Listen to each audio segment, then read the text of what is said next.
It's 6 p.m. and our work session is to review the Deer Point Park covered basketball court. And I also know that at the end of that discussion, we'll also get a little bit of an update on the pump track issues that we've had. So we've got some guests here today, and Rochelle, why don't you go ahead and get started? I will kind of just cover the rest of the meeting. We're going to have the Pledge of Allegiance, changes to the agenda, public comment. Then we'll have the draft minute. The consent agenda composes draft minutes of the last meeting and a resolution updating the bank signatures. The presentations we're going to get tonight is on the audit that was done. And also the new business is the update to the Sandy funding request to the legislator. So, and then I'll do reports from the city manager and the council reports. Great. So let's get started on the workshop. Thank you, Mayor. Good evening, Council.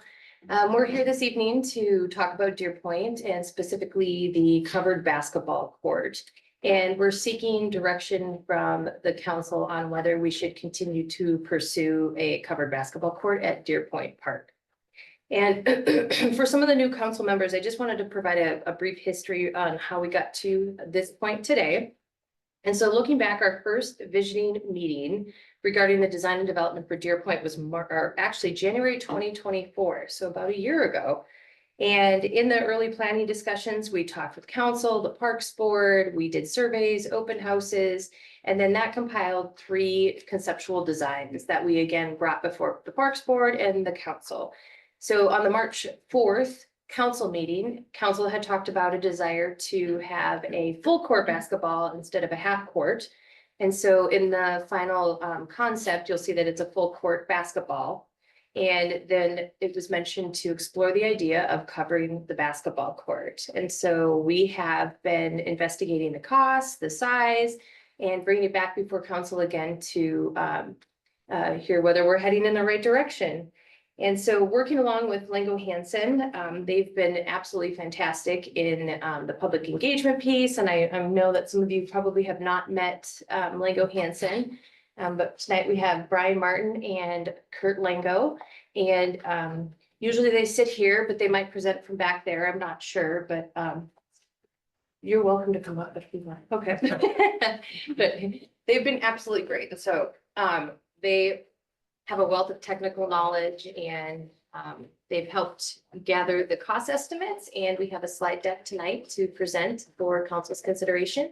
If there are any questions at the end of the presentation about cost, size, implications, or anything like that, we will wrap it up with questions and discussion. I guess with that, I'll turn it over to Brian and Kurt.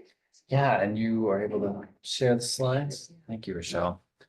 Yeah, thanks for that introduction and the history of the Deer Point in general, and specifically the basketball court and the covering on that. And I want to just walk through the site plan that's up on the screen right now.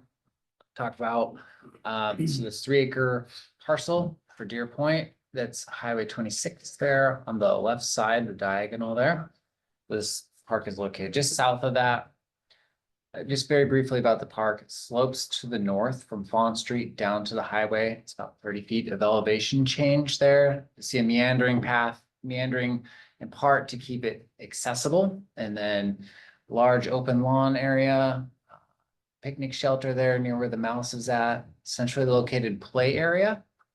And then as we get closer to the that is the full court basketball court, and carving out the whole site is sloped right now, but carving out a flat zone for that basketball court. On the next slide, we zoom in, looking at the shelter itself, the court itself, and the picnic shelter. Let me see if I can. There we go. So just taking a look at what the dimensions for the size of the basketball court itself. The court is probably around, I think it's 94 by 50. So then offsetting that for getting the posts out of the play area. The shelter is 100 feet long by about 67 feet wide. That's the size of the roof there. And for reference, the picnic shelter on the right side of the screen is 25 by 20. And the dimension of the picnic shelter there, so you might be able to picture it, is essentially the same size as the open structure at Cedar Park that was just built. Not the restroom portion, but the open part with the picnic tables. So back to that council meeting that Rochelle referred to, one of the pieces of homework that we had was to research a number of different manufacturers for these types of covered structures. So we didn't want to just get one or two, but we reached out to a whole bunch of different folks that we work with, folks that we've not worked with before, the whole range of manufacturers and suppliers. A couple of examples from Happy Valley on top there for full court coverage. Bottom left is an elementary school in East Portland. And then a couple others from one in Florida in the middle there, but a similar type of looking at an economical approach to steel with the metal roof structure there. The next slide starts to break down. You can see that we barely touched, I think it was last April, on the cost of these. There's a wide range of prices and we wanted to keep looking. What's the time frame for understanding those costs?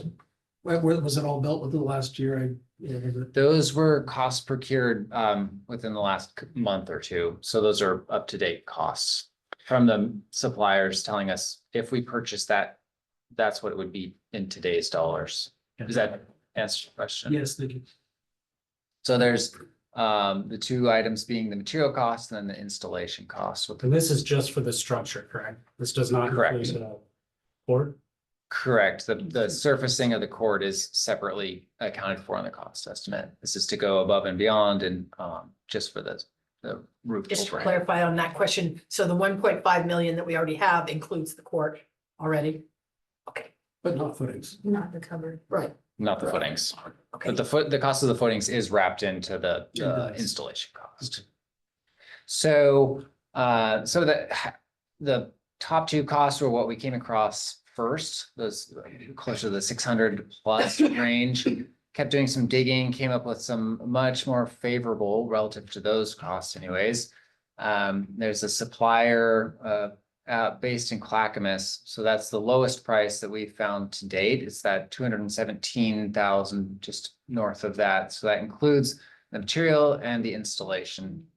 One other consideration on the next slide is taking those prices, those structures, and then adding the Sandy style requirements into the shelter that we're seeing there. So that includes this whole list of the decorative gables, the stone base, secondary roof forms, and then also the pitch of the roof itself.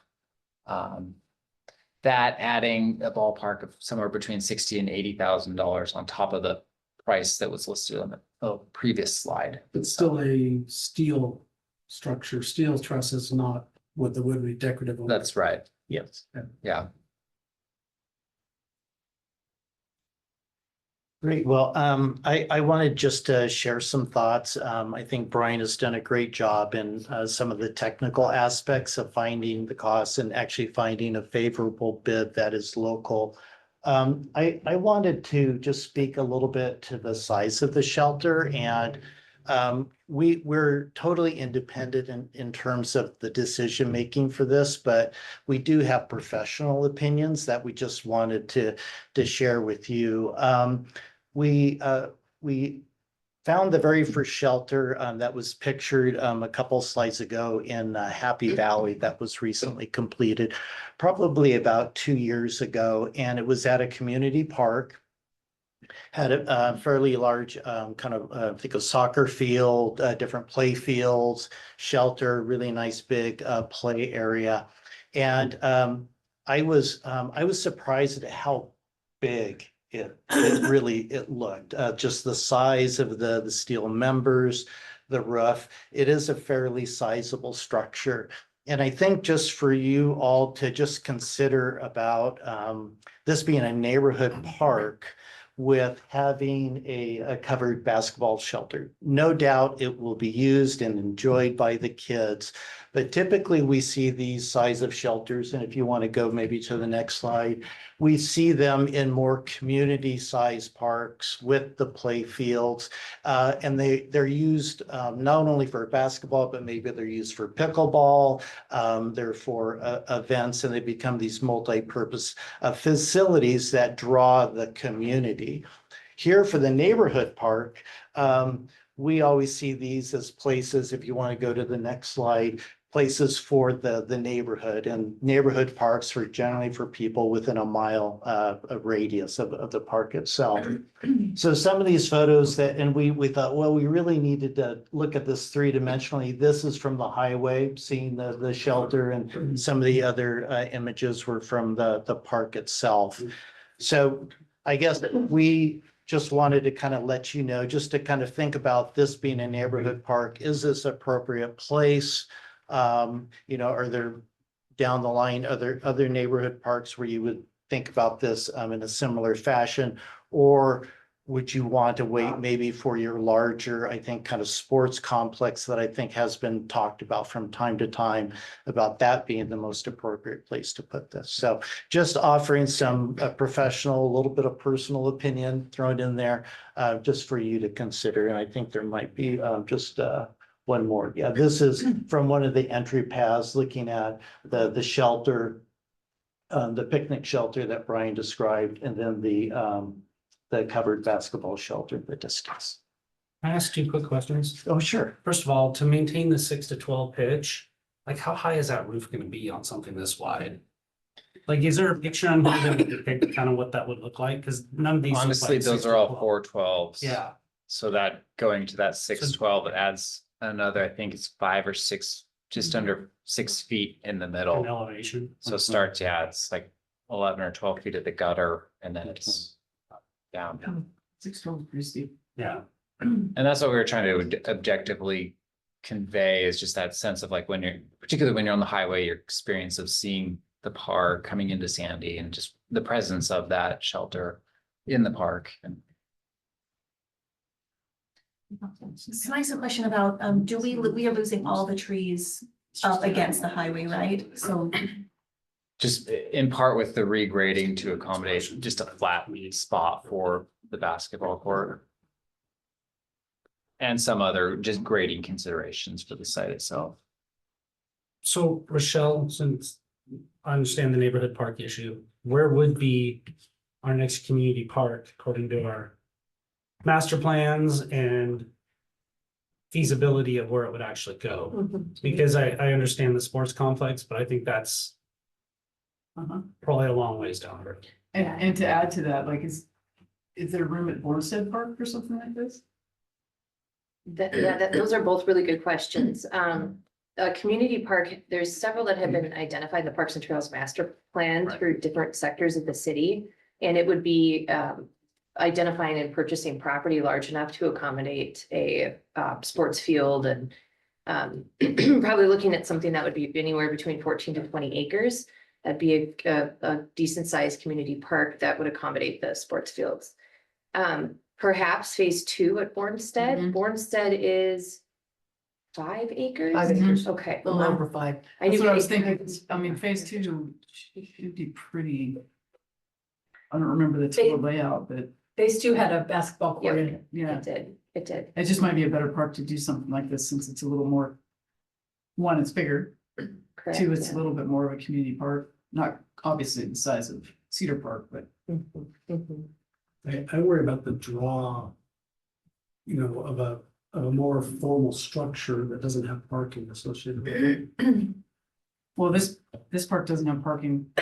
I know, that's what I'm saying. Yeah, just in general, yeah. So in general, bringing in more outside, not local fair. users is, could be problematic. Mhm. What's the playground age level for in this Deer Point Park? What's the age level? I think there's play features for all the way from 2 to 12 that would be accommodated there.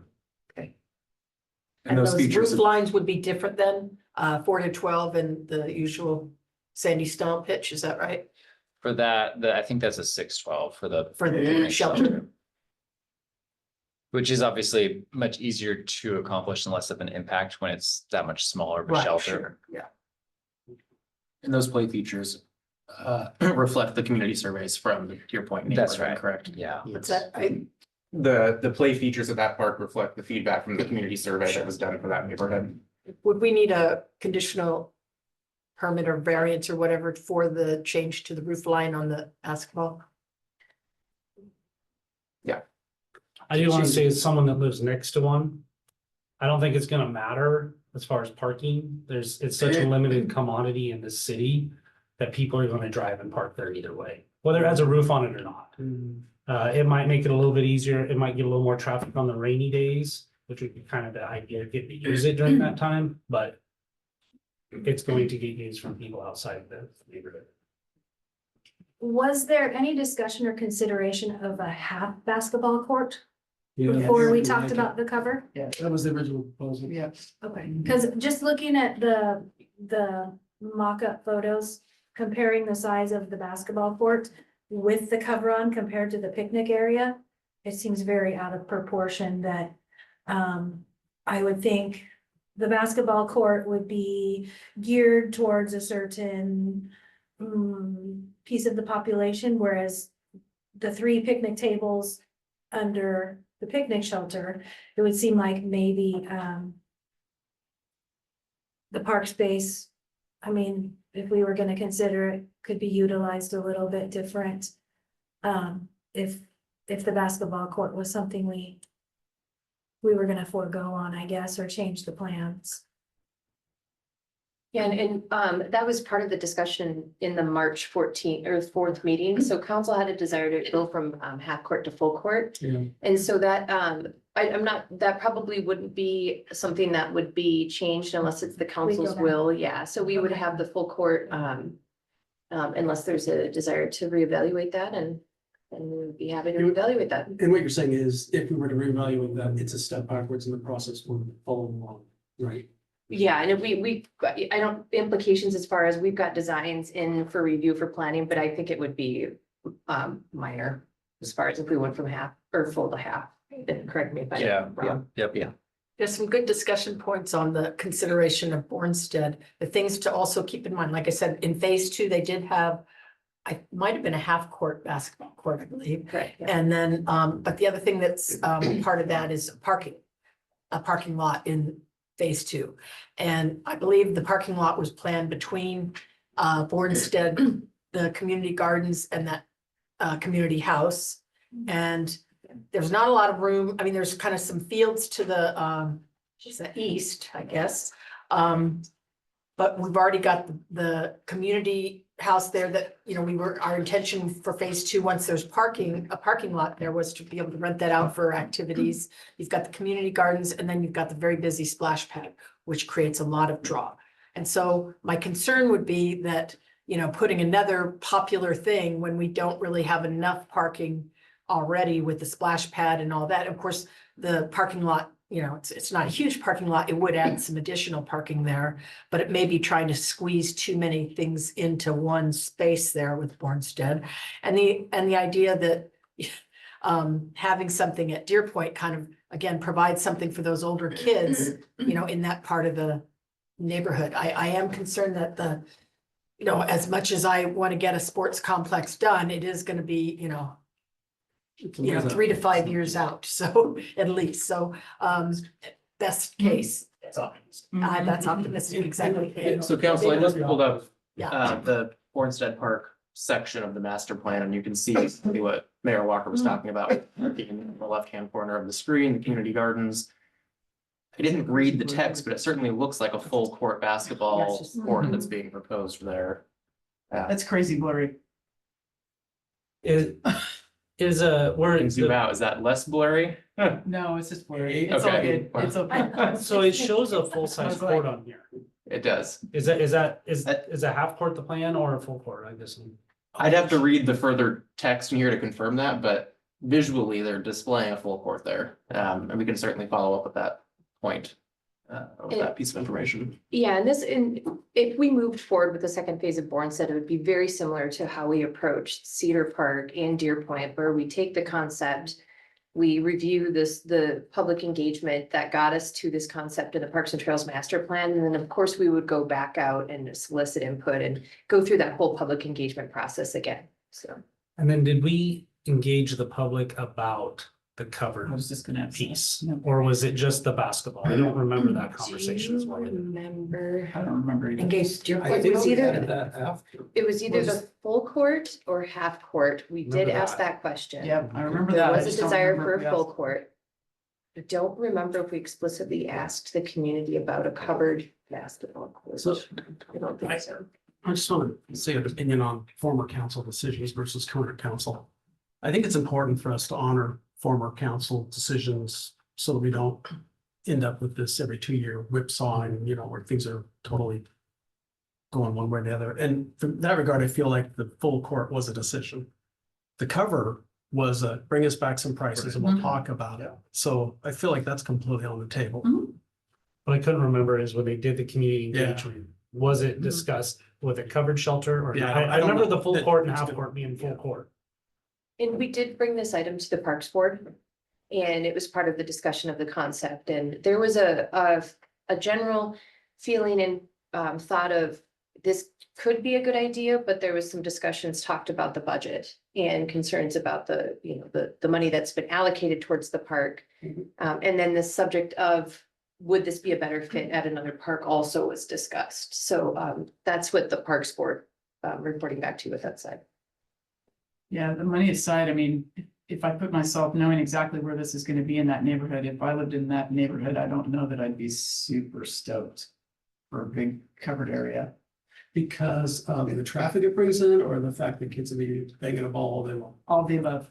So the latter already happens because they have an informal court on that street. I recognize that, but I also know, like, if you go up to Furwood Elementary, for example. Yeah. Even though that's an open covered area, it's still really, what's the word I'm looking for? Magnifies the sound of bouncing balls and voices and all of that because it bounces off of the metal and whatnot. Yeah, the roof will make it louder. It's Absolutely. gonna send it straight out the end. And that's my point. That's kind of where I'm going, is the noise factor. I mean, you think about the amount of feedback we've heard about having pickleball courts in neighborhoods because of the noise. Yeah. I don't know that I'd be super excited if this was going in my neighborhood. The only thing I would argue to that is it sets right next to a highway. So if you're gonna have a noise Yeah, it's not pollution a quiet area, area to start with. it's Highway 26. It So is, but it is buffered with some houses and then that tree line buffers a little bit, but I can't But speak that's to also- how loud it is. So that's also why we had to move that court right up For sure. next to the highway. Yep, yep. And it's over 100 feet away from the nearest house. It's not that much. I also worry on the low end costs. I Yeah. don't know if you factored in wind and the excessive wind load that corridor can get. Given the shape of that, it would have to be designed for big winds. Yes, it's got fly. And that will probably add cost to our low cost.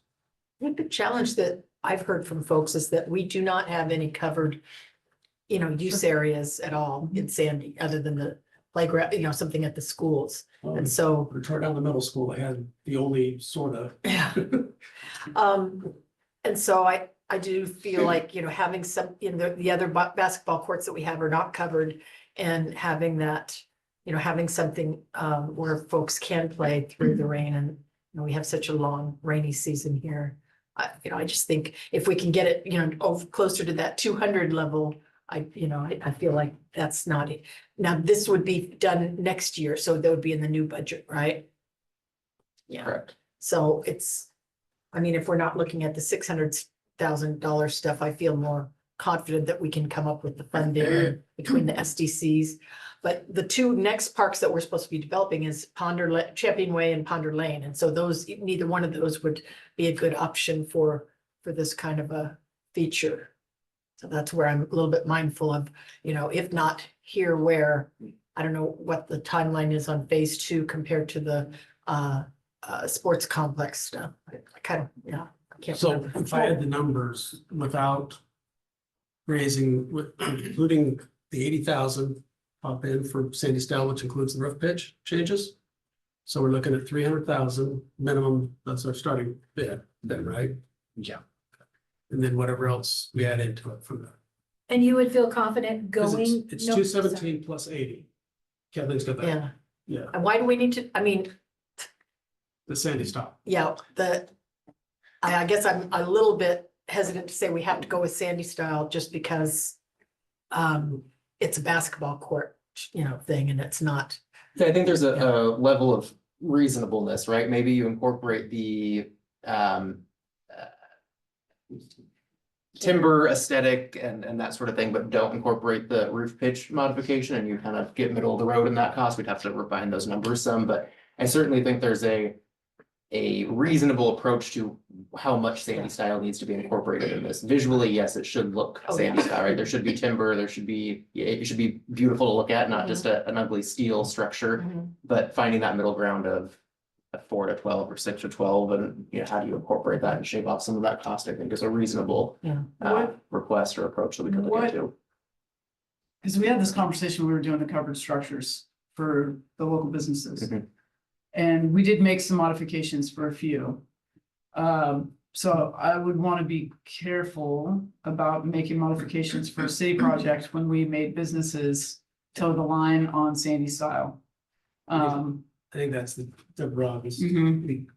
if we're going to relax the standard, it needs to be relaxable for anything comparable. Mhm. Didn't we just relax the standard though for a business off of 26? With the roof pitch?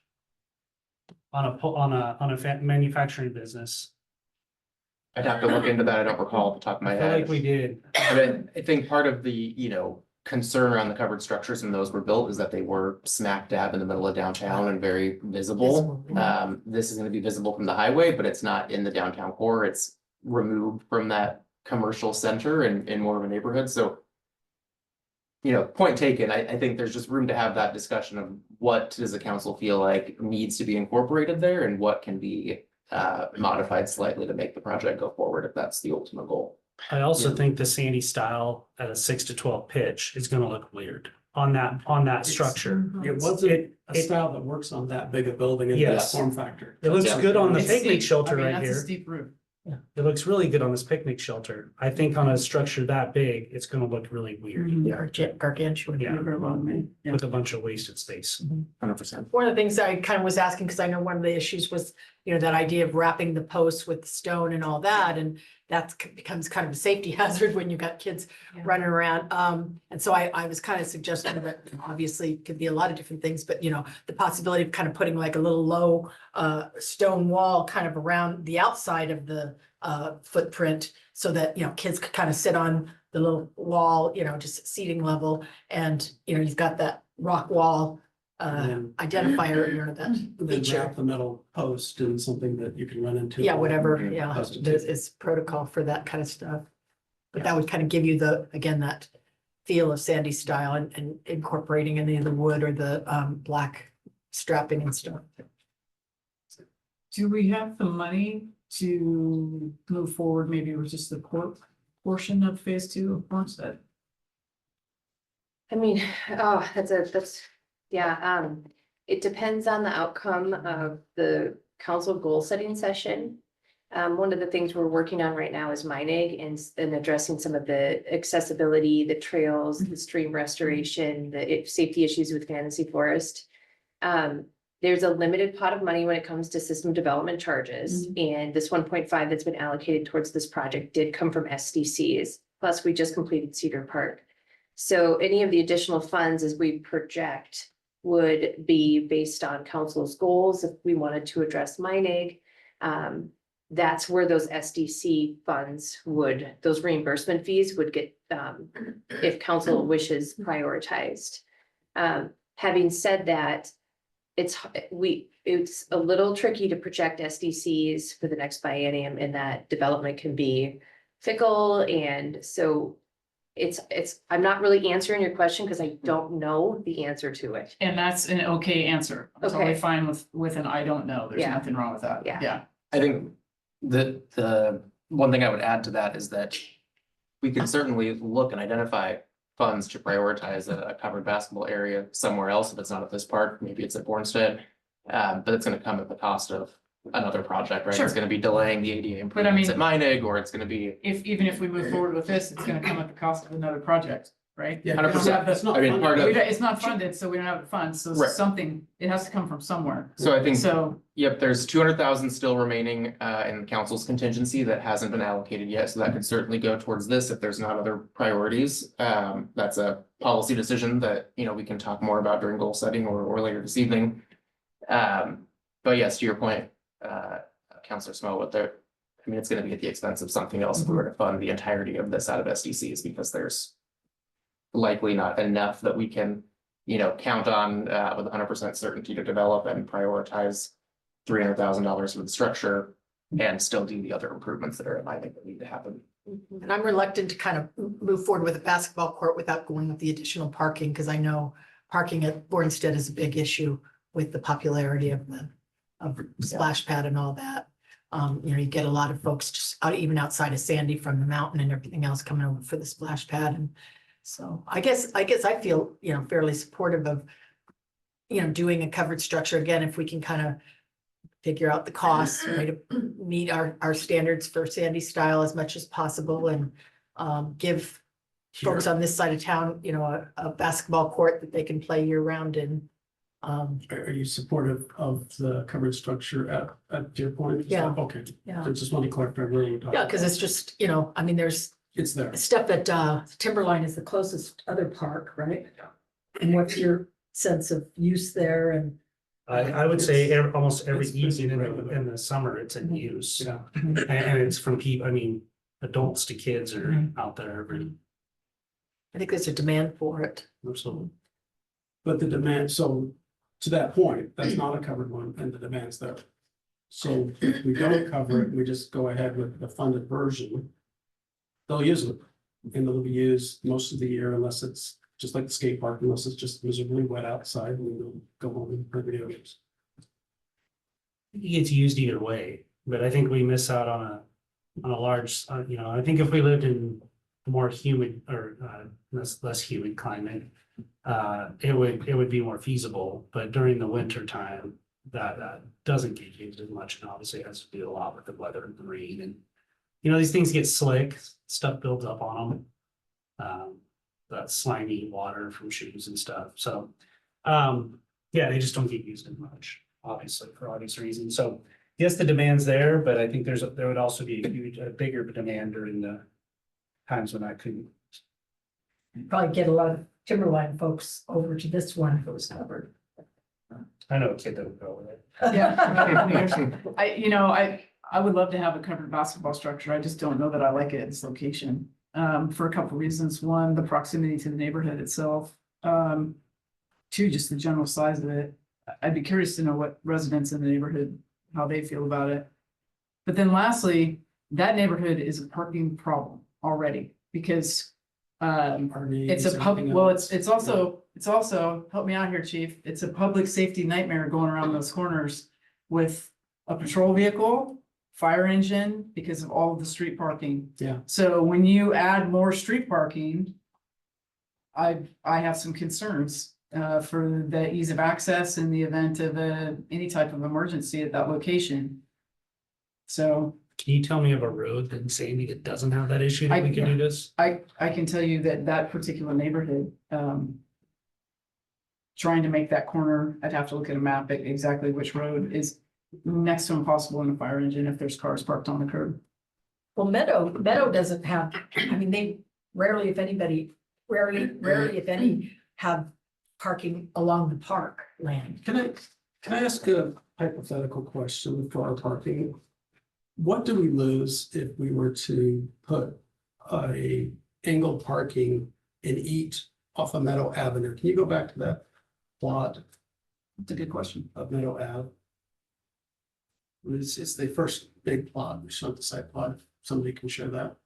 Rochelle's pulling it up. Go back to the first slide there. While she pulls it up, I will just answer Counselor Sheldon's question about the basketball court size at Bornstead.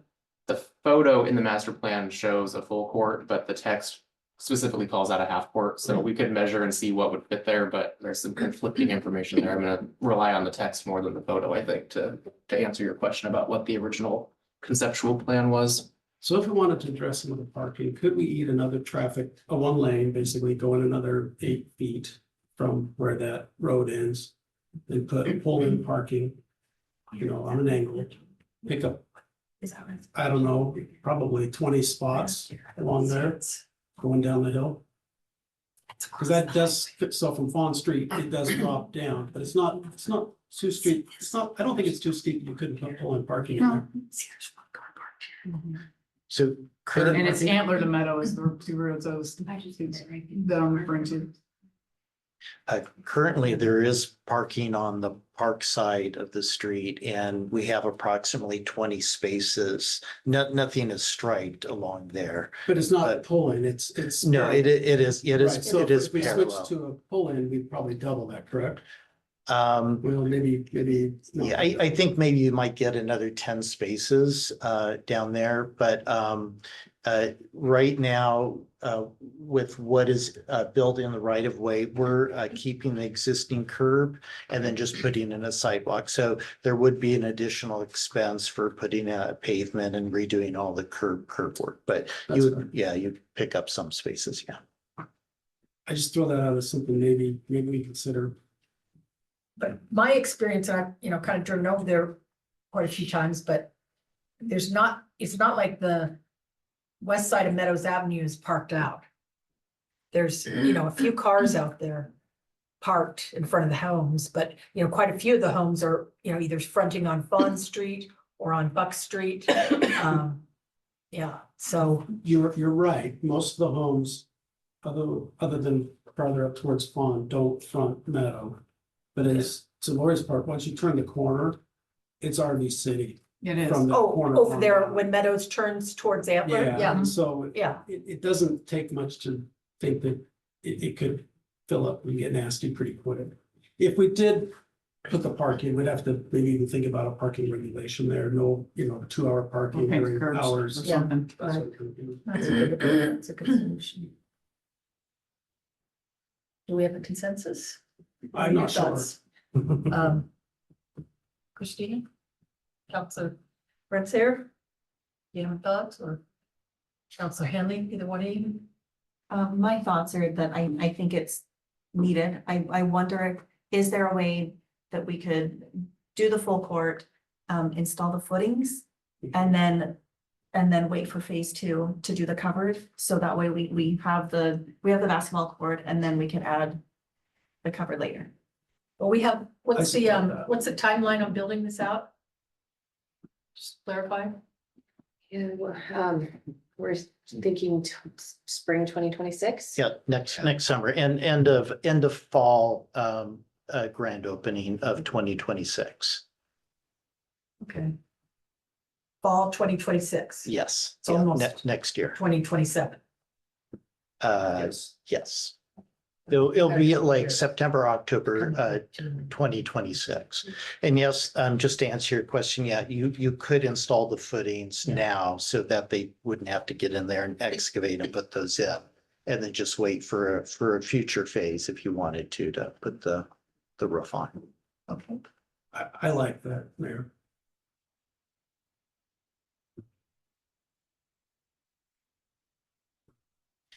That's, do you have any thoughts?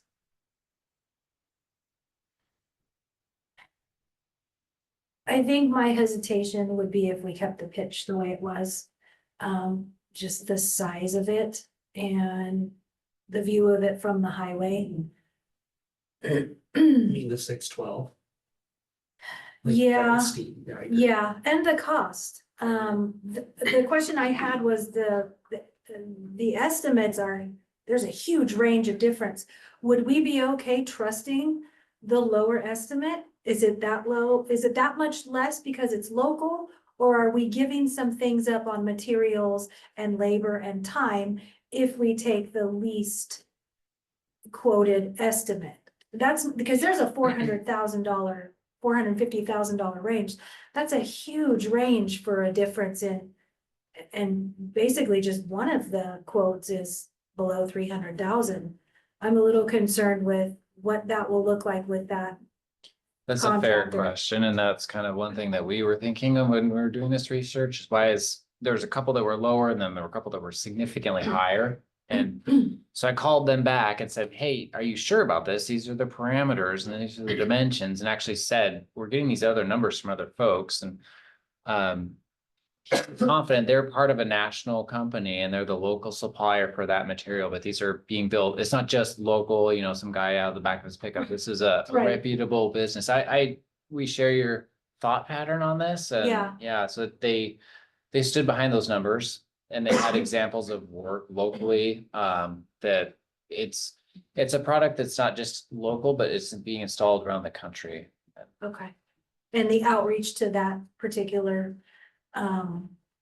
company would be available if we had questions. It's not, I mean, I know it's a national company, Definitely. but would it Yeah. be council friendly if we had to, come back and say, no, this is different than what we thought. Can we reassess this? Can you send somebody in person, to talk with you guys and let you know what, it's not gonna be some big. He might almost be expecting it, because I said, actually, I have to go present to the council and they're gonna have these questions, so he might be waiting for his phone to ring. Okay. Yeah, that was that struck me when I was looking over this earlier this week, the huge discrepancy. And there's gotta be a reason for it. And not that going with local and the lowest is, it raises some, Sure. If you look at the Some alarms. materials, I mean, you're 25% of the highest in material Yeah. cost, right? That's huge. Yeah. So if you're gonna go back, snow load, wind load, Mhm. what are they designing for? Make sure they don't have a center post in there. For sure. That would definitely lower the cost. Yeah. Kind of defeat the purpose. We're Would we be- definitely not building for snowwood in Tallahassee, Florida, I can tell you that. no. I don't know, this week they might be there. They probably have the- Snow in they were getting Florida. They probably have the wind Yeah. load. Well, What's the risk of doing footings now and installing something later as far as the spacing of posts? I mean, are we gonna find ourselves in a situation where the footings weren't installed Needed. adequately? Footings have to match the Well, design. exactly. So yeah, one we're- thing I was thinking about just processing that idea was the basketball court itself is a smaller dimension. We're building the post beyond, so I think we could feasibly come in, build a full court basketball court that accommodates that, and then add a future phase if there was the desire to pave out that extra few feet and do the footings in that zone. Yeah. And just repair the paving and not exactly to your point, not try and guess exactly where it would be and miss the mark on that. I guess my thought, when you're looking at, less than $300,000, 220, say to 300,000. When we're looking at kind of future SDCs between now and 2026 fall.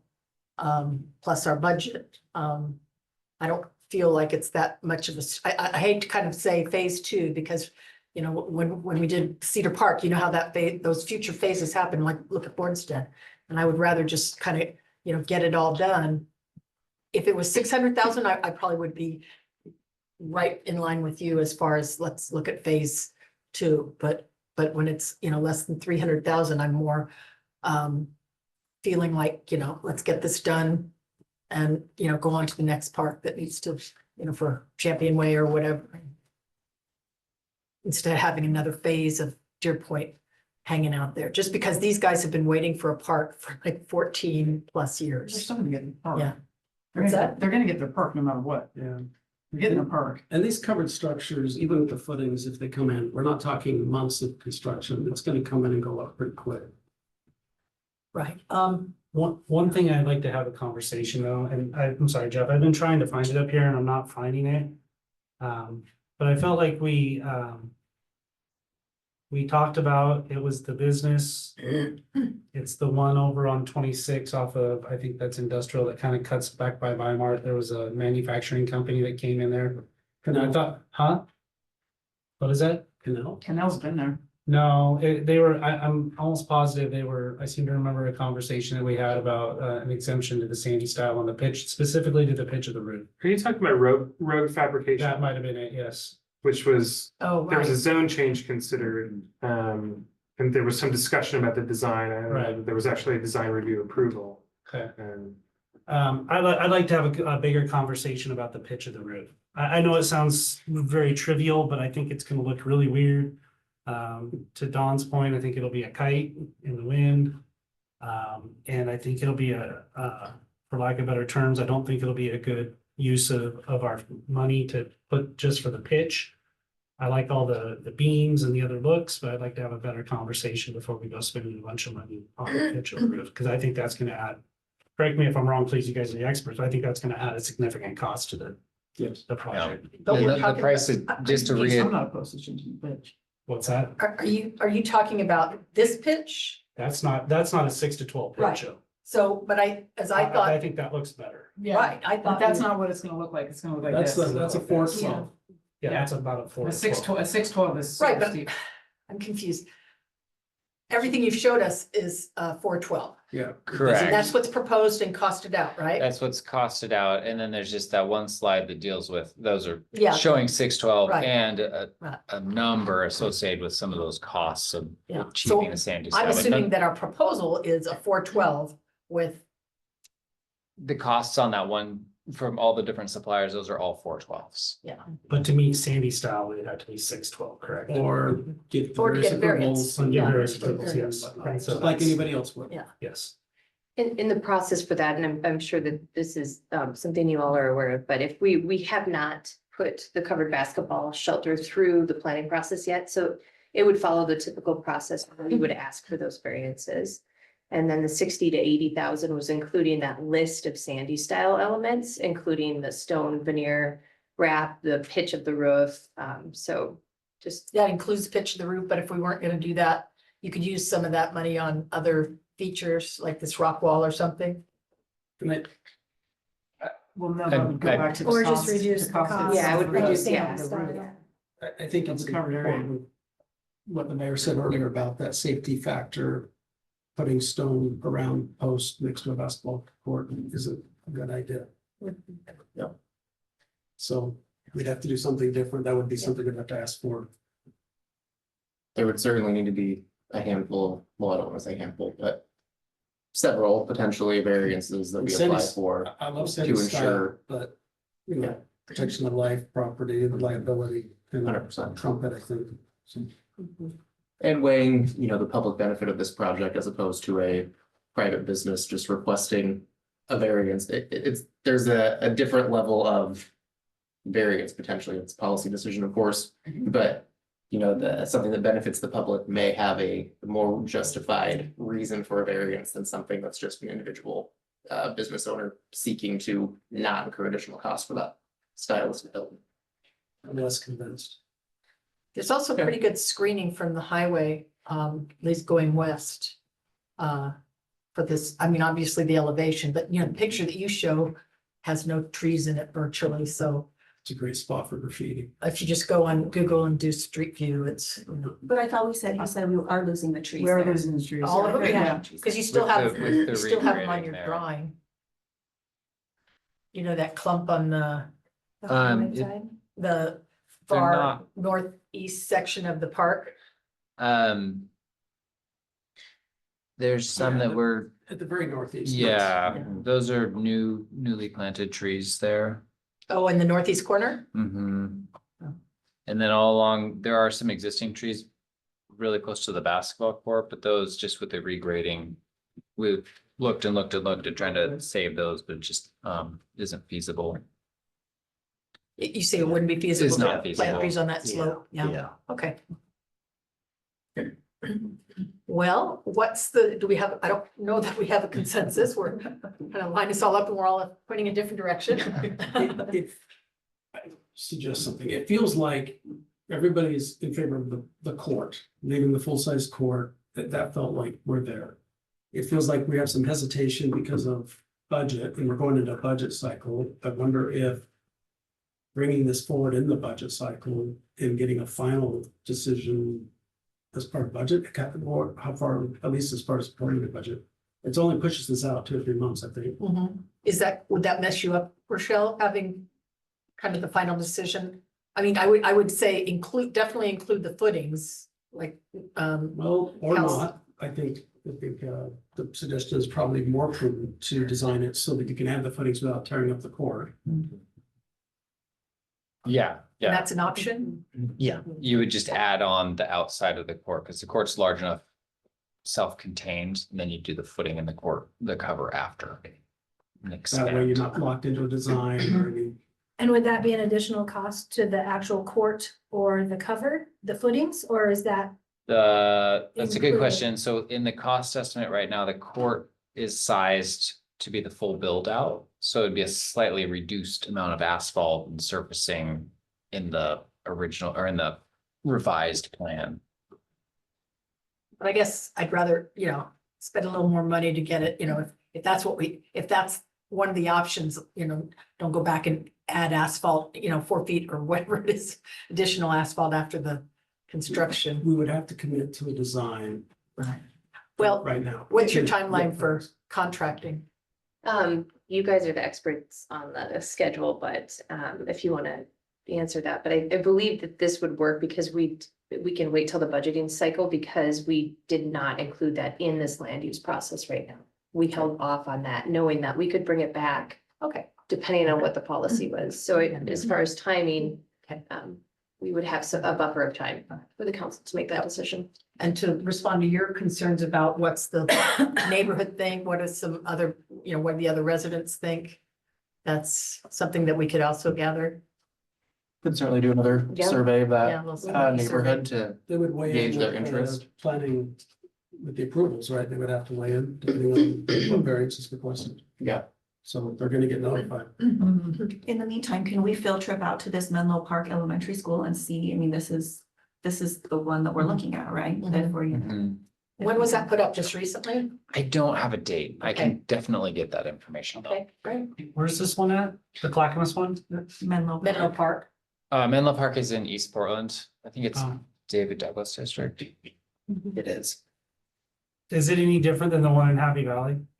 Different manufacturer, Different yeah. manufacturer? Okay. Yep. And I think Looks like- the one in Happy Valley has tongue groove Oh, no, wood no. on the bottom of it. Sorry, I misunderstood. I had Oh, okay. Pleasant Valley cover. It's two pictures of Happy Valley and one of the other. one. Now I see it different. My apologies. Yeah, that Pleasant Valley Park structure is beautiful and I can see why it costs yeah. $700,000 to construct it, but it's certainly not an eyesore in that neighborhood. I mean, it it's a showstopper when you drive by. And that fencing is just to keep the balls in, is that? Yes, yeah. The fencing, yeah. It does kind of darken everything a little bit, when you look at it, compared to that picture you have there where, Yeah, yeah. Yeah, but I could see from a safety standpoint, you've got, imagine like some elderly people walking by that and balls rolling out in front of them or something, or dogs chasing a ball or whatever, so I could totally see why you would put fencing up around that. Yeah. well, maybe that's the solution for if you had to do the stone wrap pillars, you could do the fencing. Of course, I'm sure that fencing doesn't come cheap, but. Yeah. Yeah, it'd be great to have a little field trip out there and. Any other comments? Councilor Smaller? No. Shall thank you though. Want to hear about the park? The other park? Yeah, I do. The lake. Everybody, you're done? Everybody, okay. Great. Well, thank you. We'll kind of just take a little couple, 2 or 3 month breather and get closer to budget season and follow up and get some additional information. Does that work? Yeah, that gives us time to Yeah. refine some of those numbers even further if we need to, figure out exactly what that scope would look like. And then we'll just have that as part of the budget conversation as a potential add and identify some funding sources with that and go from there. Great. Rochelle, do you want to give us an update on the hump track? Absolutely, yes. So I wanted to take advantage of having Lango Hansen here this evening because I wanted to give you all an update on the pump track and the drainage with the dry wells. Lango Hansen has been fantastic in that they've stepped in and really are helping problem solve with a solution for us. There's been multiple conversations with American Ramp Company regarding the functionality of the dry wells. And so they are taking this very seriously and they realize that based on what was designed, the dry wells aren't functioning as intended. And so we currently have, and we're working with our attorney and ARC has acknowledged that they will provide some financial backing for it. And so what I wanted to let the council know is that we're currently with Lingo Hansen designing a fix that would include hard piping that would take the water out from under the pump track, remove it into an area that would be essentially a rain garden. And a rain garden, you guys are probably aware of how this functions, but there won't be standing water. We'll get to a level and then it will daylight. And so we're not creating an issue on top of another issue. So it'd be taking the water and then moving it off the site. We have expedited this process because it's a priority to us. It's a priority to you. Our shiny new park has been highly used and is well loved. And my wish and hope working along with these guys is that we're correcting this issue in a very timely manner. And within a very few months, this will be a distant memory when people are out there using the pump track and we'll have problems solved it. The project is at substantial completion. We have not issued any final completion. So we are still working on what this is considered a punch list. And so you guys know that this is something we're addressing, and my commitment is this will take care, we will take care of it. So One question. So the concern I have about, I like getting the pipe, getting it to just a rain garden though. When I get that we need that to get the sediments out. But can, usually, the stormwater detention ponds, for example, have the same purpose, but then they eventually have a connection. My understanding is a connection then to our stormwater piping. And so is that possible to go ahead and connect it up to that huge 8-foot stormwater pipe that we have once it's gone through the rain garden? I can speak to that real quickly. That was designed basically for a certain amount of the impervious site on site, and so it's functioning well. And then that from there daylights into the creek beyond. We don't, with adding the impervious area around the pump track, we don't have enough capacity left in that system. It wasn't designed to take the area around the pump track and treat and detain that. So An that would 8-foot diameter stormwater pipe, it's taking not just from the park itself, but up. neighborhood? Yeah, upstream, the Right. whole new scenic that was paved, it's treating that as well. It's a significant amount of runoff from the parking lot. Right, but I just feel like, Yeah.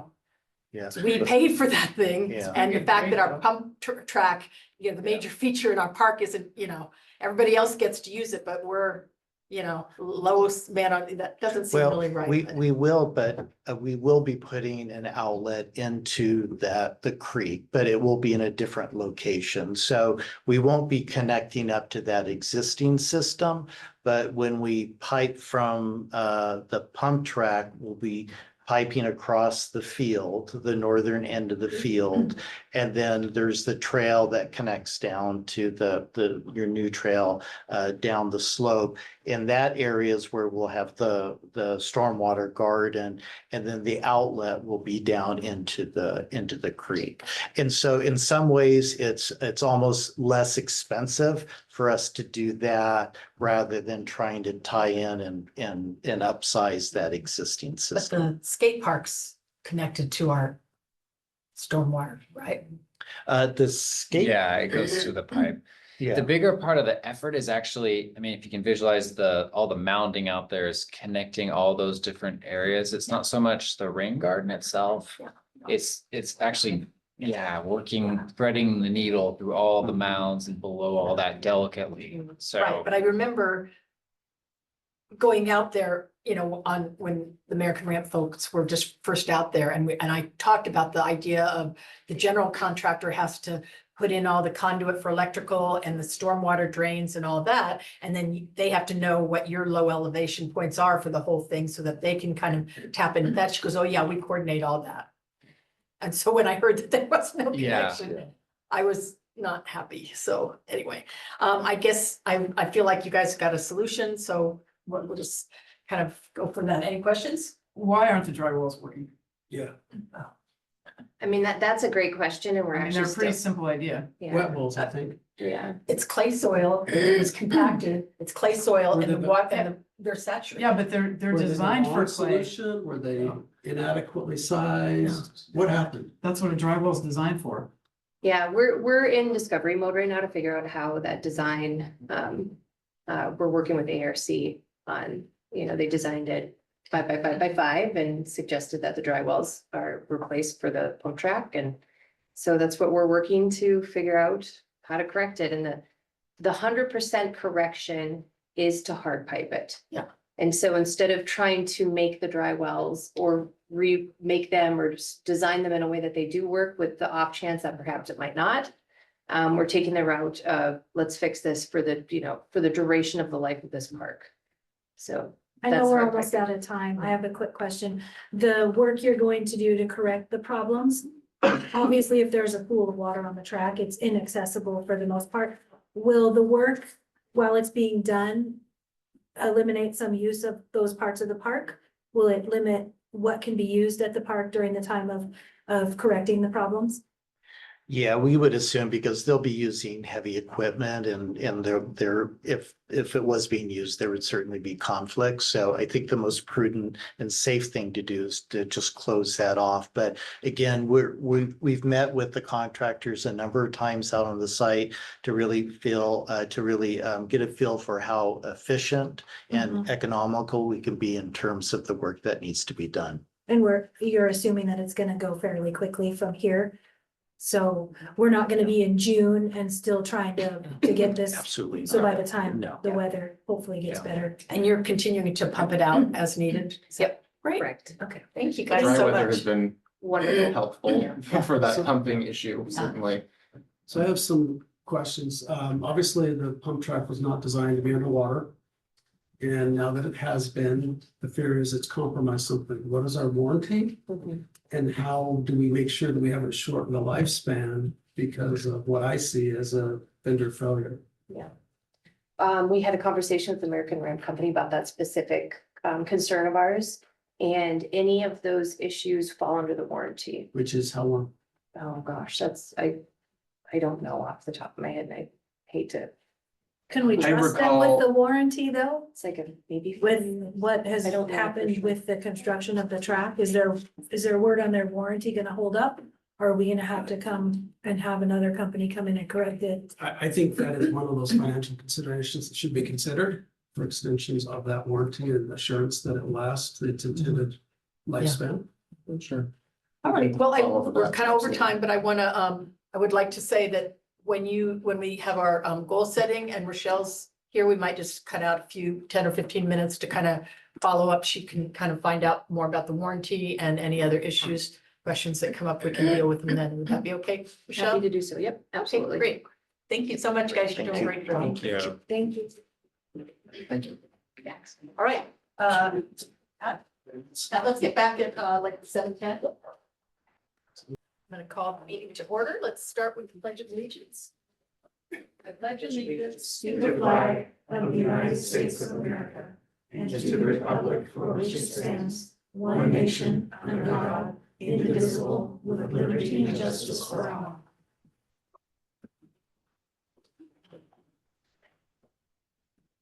Great, well, tonight's agenda is fairly reasonable and short, so we like that. We'll do the roll call. The things on the agenda are the consent agenda with the last month's meeting, a resolution to update bank signatures, and the actual ordinance or resolution to update those. After that, the presentation we'll have is from the auditor. And the final item on the agenda is a staff report for the requested funding that we're taking to the legislature. We'll hear from the city manager after that, and then everybody will have a chance to have their own counselor reports. So is there any changes to the agenda anybody wants to make? No, okay, seeing none. Jeff, would you go ahead and start with the roll call, please? Yes, Counselor Mayton. He is absent with the permission and he didn't have internet where he was going, so. Okay, Counselor Smallwood, Here. Counselor Sheldon, Here. Counselor Ramsayer, Here. Counselor Hanley, Here. Counselor Hookinson. Here. Mayor Walker. Here.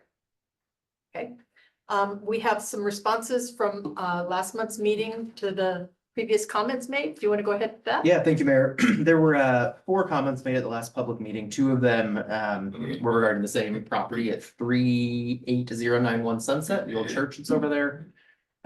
Kelly O'Neill and myself met with the representative, Mr. Gaither, who was representing a potential buyer for that site to talk about some of the site issues specifically related to parking.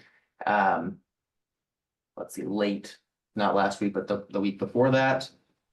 They've drawn up some additional potential site plans that I've reached out to a neighboring property owner about trying to facilitate a meeting on how we can make parking work at that site to get their ultimate goal of a daycare center operating there. So no solutions yet, but in contact with all the different parties and trying to find a amicable way forward with everyone feeling like they get something out of the deal while also trying to provide, a needed business a spot here in Sandy to help alleviate some of our childcare issues. So more to come on that, but certainly working on it.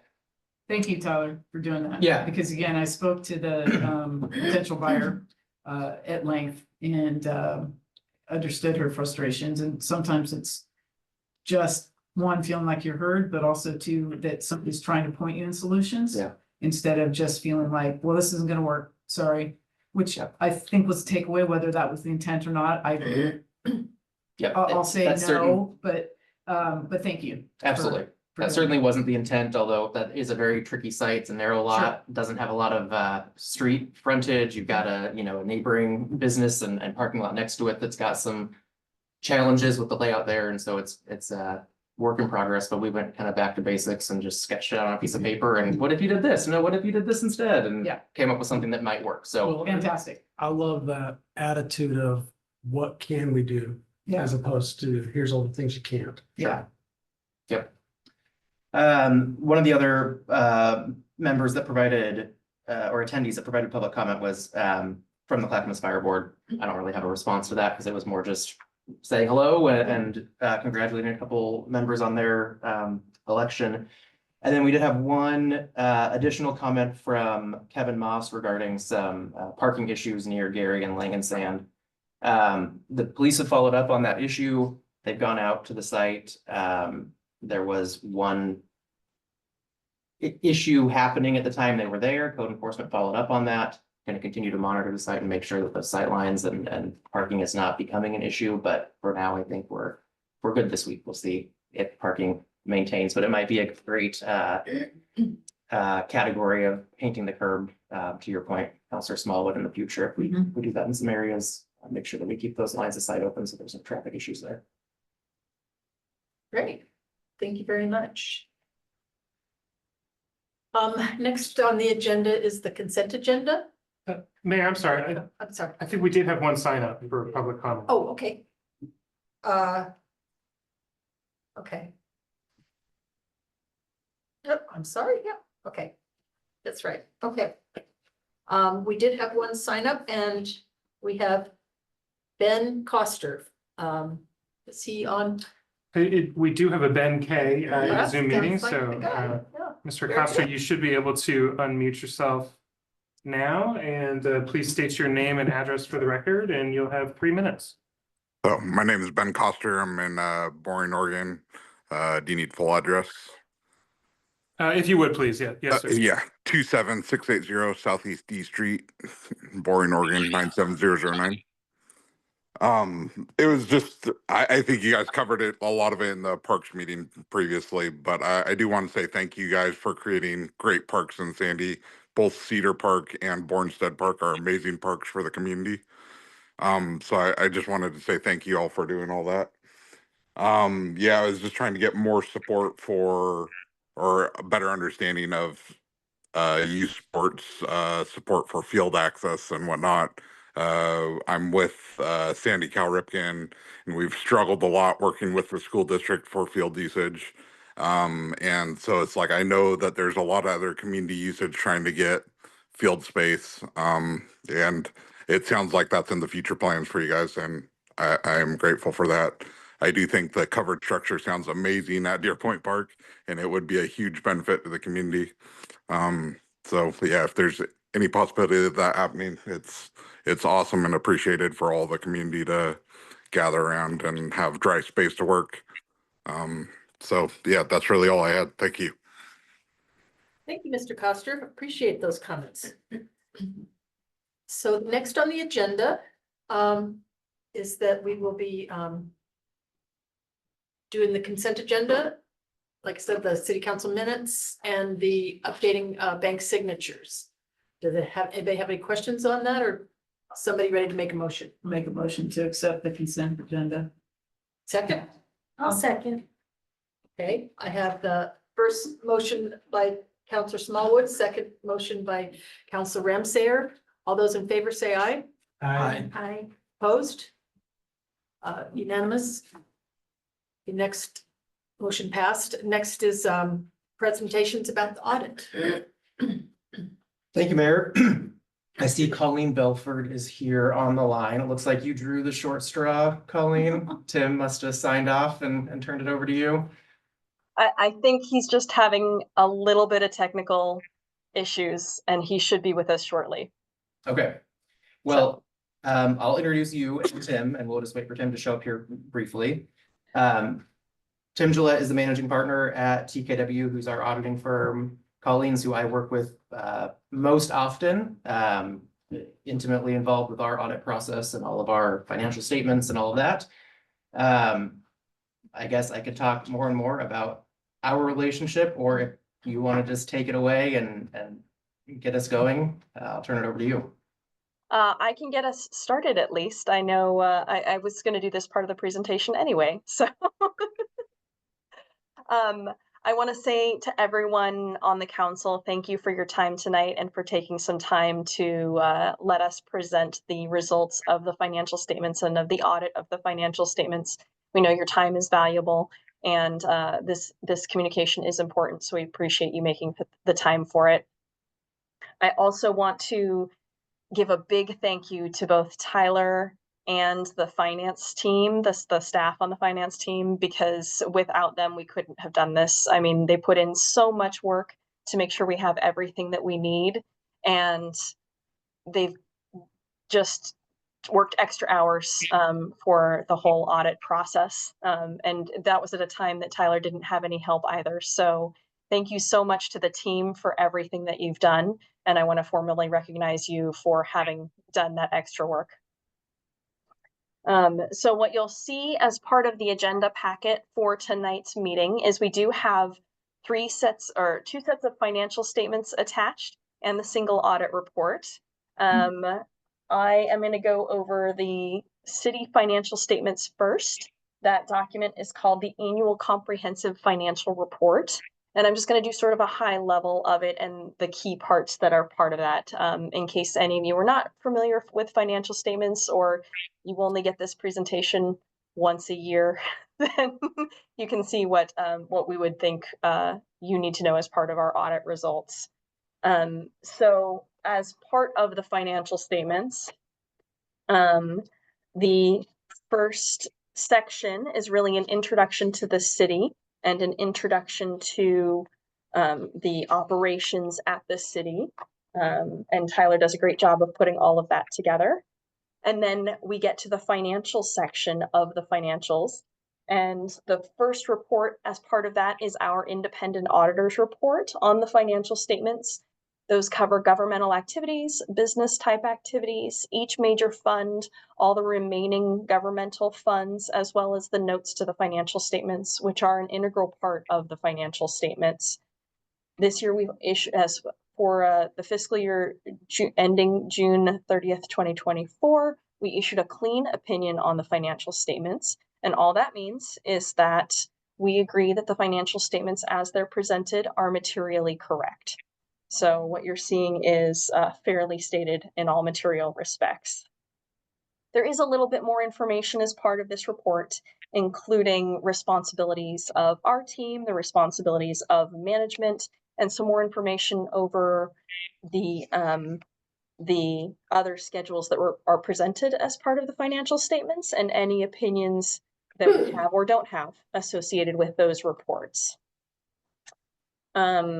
The financial statements themselves are made up of the management discussion and analysis, which is covering the activity for the year and management's position on the changes and what caused those, and its information on really the financial statements from management's perspective. After MD&A, we have the financial statements themselves, and those cover all of the entities, all of the funds, and all of the different types of all of the funds. Right after the financial statements, we have the notes to the financials. Like I said, those are an important part of the financial statements because they give a lot more background and information on the financials and specific balances, as well as policy information and just more that would be helpful in understanding the financial statements as they're presented. There are some additional schedules in the back, like budget to actual reports, additional information on PERS and OPEB balances. Again, just useful information for the users of the financials.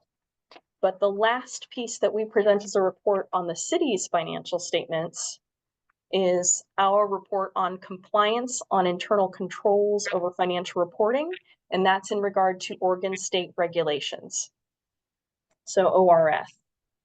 So that's the last report. That's the last little section of that set of financial statements, and really covers our procedures and our opinion over, or our procedures over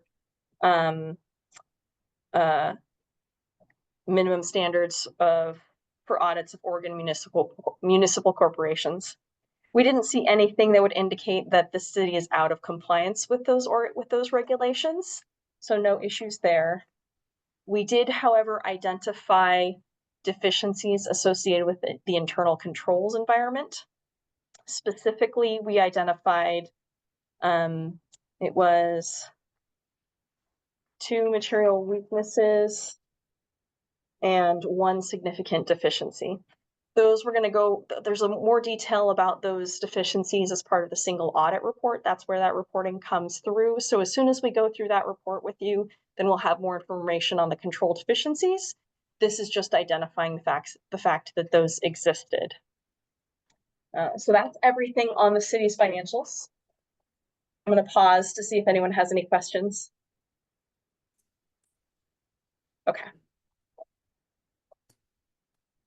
The next report you'll see as part of the packet is the Urban Renewal Agency financials. Those look and feel a lot like the city's financial statements, but of course the Urban Renewal Agency is a lot smaller an entity, and so the financial statements associated with it are a lot smaller. I'm not going to go into all the details on the financials because it is structured in much the same way. But I will say that the first report is the first report in the financial section is the audit report, and that we issued a clean opinion on the Urban Renewal Agency as well. So clean opinions all across the board. The other two, there are 2 reports in the back of the financial statements for the Urban Renewal Agency. Because we are required to do a single auditor, the city is required to receive a single audit report. In receiving and, more importantly, expending more than $750,000 in federal expenditures, then we are required to perform our audit procedures in line with government auditing standards. And we have a report in the back of the URA that's associated with that. So we have 2 reports in the back of the URA, one for internal control compliance and compliance in accordance with government auditing standards, and the other on internal control compliance and compliance with Oregon state regulations. So a couple different things. The reports for the URA, both of them say the same thing, is that we didn't identify any compliance findings, and we didn't identify any control deficiencies specific to the Urban Renewal Agency. So no issues there. There are some required communications that we did want to go over before we moved on to the single audit report.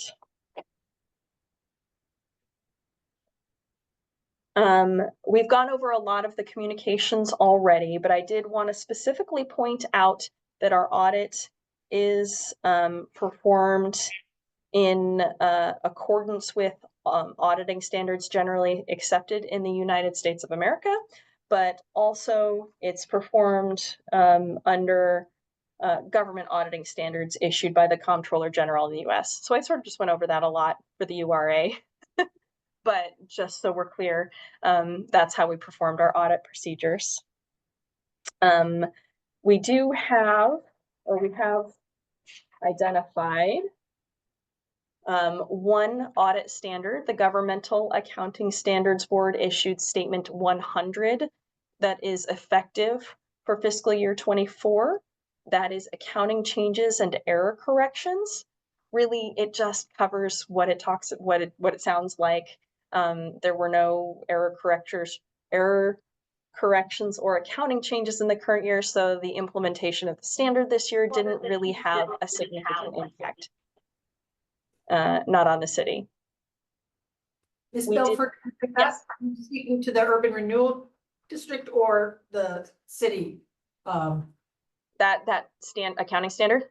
Just mentioning. Yeah, it's applicable for both. In that it was implemented for the city as a whole for both of the entities, but it didn't have an impact on either one. Thank you. Yep. Okay. We did identify a few accounting estimates. Those are balances that or activity really that is, we can't specifically state the amount on. Those would be things like depreciation, where we're estimating how long the useful life on an asset is. We also identified as an estimate subscription-based information technology arrangements, so contracts for software subscriptions, firm in-place contracts that last for more than a year. There are some estimates associated with that, as well as the net pension liability and the related outflows and inflows of resources. So that's a pretty big estimate as well for really everyone in the state, anyone who participates in pension or OPEB. There are two accounting standards that are coming up that will have to keep on the radar. That would be GASB 101, compensated absences. So paid time off for the employees, anything that carries over to the next fiscal year, as well as GASB 102, which is certain risk disclosures. So additional disclosures in the financial statements. Yes, they can get bigger. And things associated with risky things like that. As part of our audit procedures, we identified several audit adjustments. I'm not going to go through all of them as part of this meeting because that's a lot of detail that you don't need right now. But I did want to say that the biggest items for adjustment came up in debt and capital assets. And again, we're going to go over the issues associated with that in the single audit reporting. And we didn't have any consultations with other accountants. There was no issues with management that we ran into as part of performing our audit procedures. But I did also want to bring up our shared responsibility for independence. Independence is very important, and it's not only our responsibility, it's also the responsibility of the City Council and members of management. So something to keep in mind as we're entering into transactions and entering into transactions with new entities. With that, I'm happy to take questions. Anybody have any questions? Okay, then I'm going to pass it over to Tim, who's going to talk all about the single audit reporting.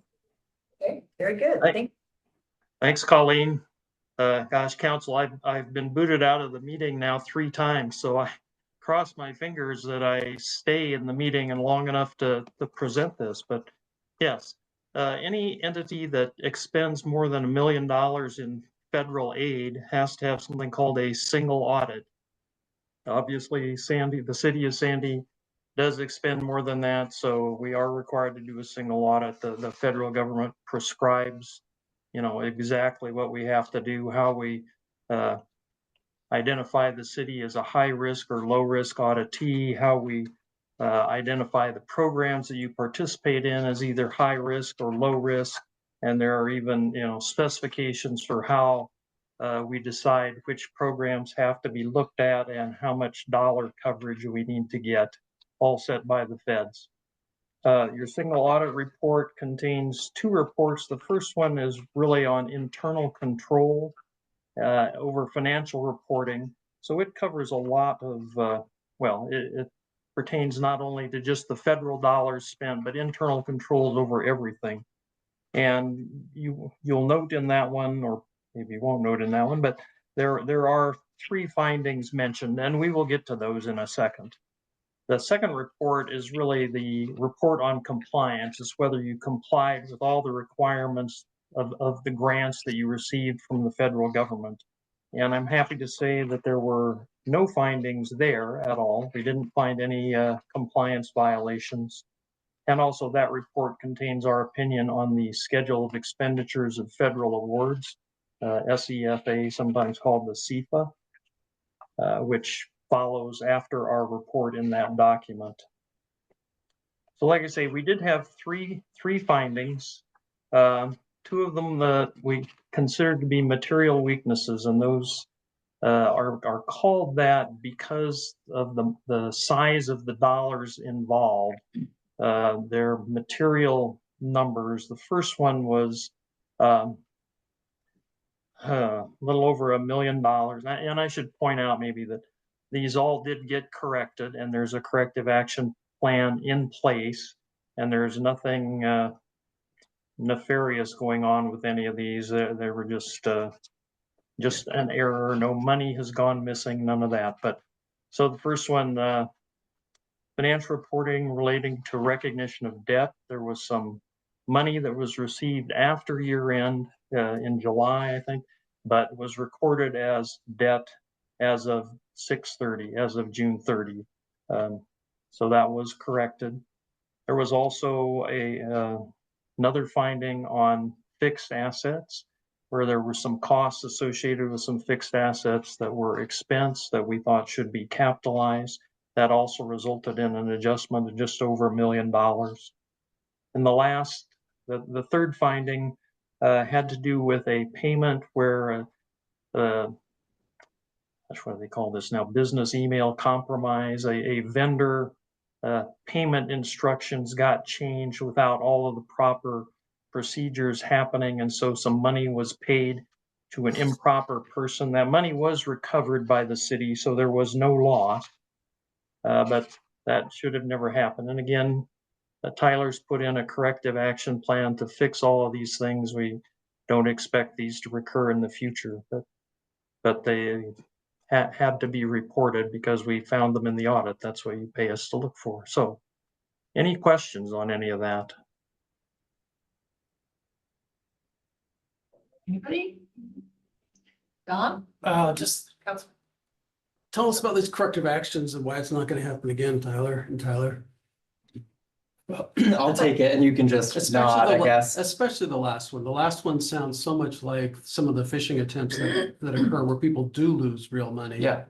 And how is one of those things not going to, drain our accounts? Certainly. So that specific payment instruction change, for lack of a better term, came through from an email account that looked and felt very much like the regular vendor, same, color scheme in their signature line. It was missing one letter in the email address. And so, it came through our spam filters, didn't get caught as spam. We did not have an internal control in place to call our contact with a vendor to ensure that those changes are authorized or are appropriate. And so we ended up getting a phone call from that specific vendor saying, hey, we haven't got this payment, do you know when it's coming? And we said, oh, we paid you on this date. And they said, well, we didn't receive it. So then we dug through our records and figured out what had happened, worked with our bank, was able to recover the funding within just a few days. So very quick turnaround. We've implemented internal controls now to not just have a vendor change form submitted to us, but we will then call the vendor contact that we have on our side. So whether that's the principal, whether that's the accounting specialist, whether that's their CFO, whoever it is, it's been identified on the initial vendor application form as the point of contact. We will call them now to confirm that the payment instructions that are being changed are in fact being requested from that individual. We're not calling the phone number in the email. We're not calling or responding to the email to confirm. but looking at the original vendor application to ensure that we're talking to the right person. And then we'll make those, whatever, change that's being requested once we ensure that it's real and in fact, So how are authorized. how are those changes communicated, trained, followed up on 2 years from now after we have a lot of turnover? How does this not happen again? So it helps, well, this is where one area where it helps that we have a small staff because I don't have to train a half a dozen people, right? There's one person that manages the vendor changes. And I worked with our accounting specialist to implement that internal control. We have a checkbox on the vendor change form that shows like date or time. I don't remember the exact language, but signifying that someone has made this, confirmed that this change is real. So it's not just a internal talking point, but there is a box to check. So we can make sure that it doesn't get forgotten or lost in translation. Talked with Tyler about this. It happened before he was here, obviously, but came up as part of the audit process. So just informed him of the issue that we had and what steps we've taken to mitigate that going forward. I will also add that we do have cyber insurance. So even if we weren't able to recover this funding, our cyber insurance policy was in excess of what money had been paid incorrectly. And so the city would not have been out any funding in this particular scenario. Granted, we have very expensive projects going on and it could have been something much different, but I think that's important, an important piece to highlight that we do pay a small premium to have cyber insurance for situations, hopefully not to be used, but it is in place in the event that something does sneak through our internal controls in the future, but that's certainly not the intent there. Thanks. Appreciate that. Great. Any other questions? Okay, Mr. Gillette, do you have any other things to share with us? Well, again, my apologies for not, well, I was here when the meeting was almost ready to start. And again, I don't know why I got booted off and how that worked, but anyway, I wanted to thank Tyler and his staff and everybody there. It's a tremendous amount of work to put together these financial statements. And we really appreciate the help there and appreciate working with the city and happy to see you all again. Thank you so much for putting all this together. In this day and age with all the scams that are out there, it's just critical to be able to kind of protect our assets and our budgets and all, and make sure that no funny business is taking place. So thank you for all the staff and your company to help us stay, responsible and Absolutely. so great. Well, thank you very much. Thank you. Thank Good you. night. Good night. Explain. Do we at the last meeting, we did the adoption. Yeah. Adoption, we don't.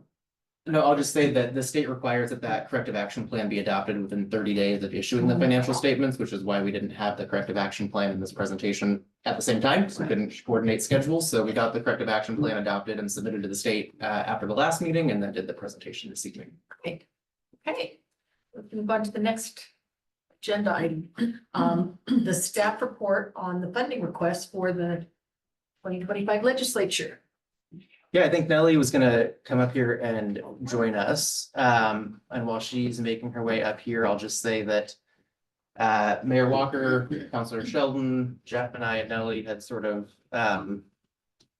reviewed some of the legislative asks that staff had put together.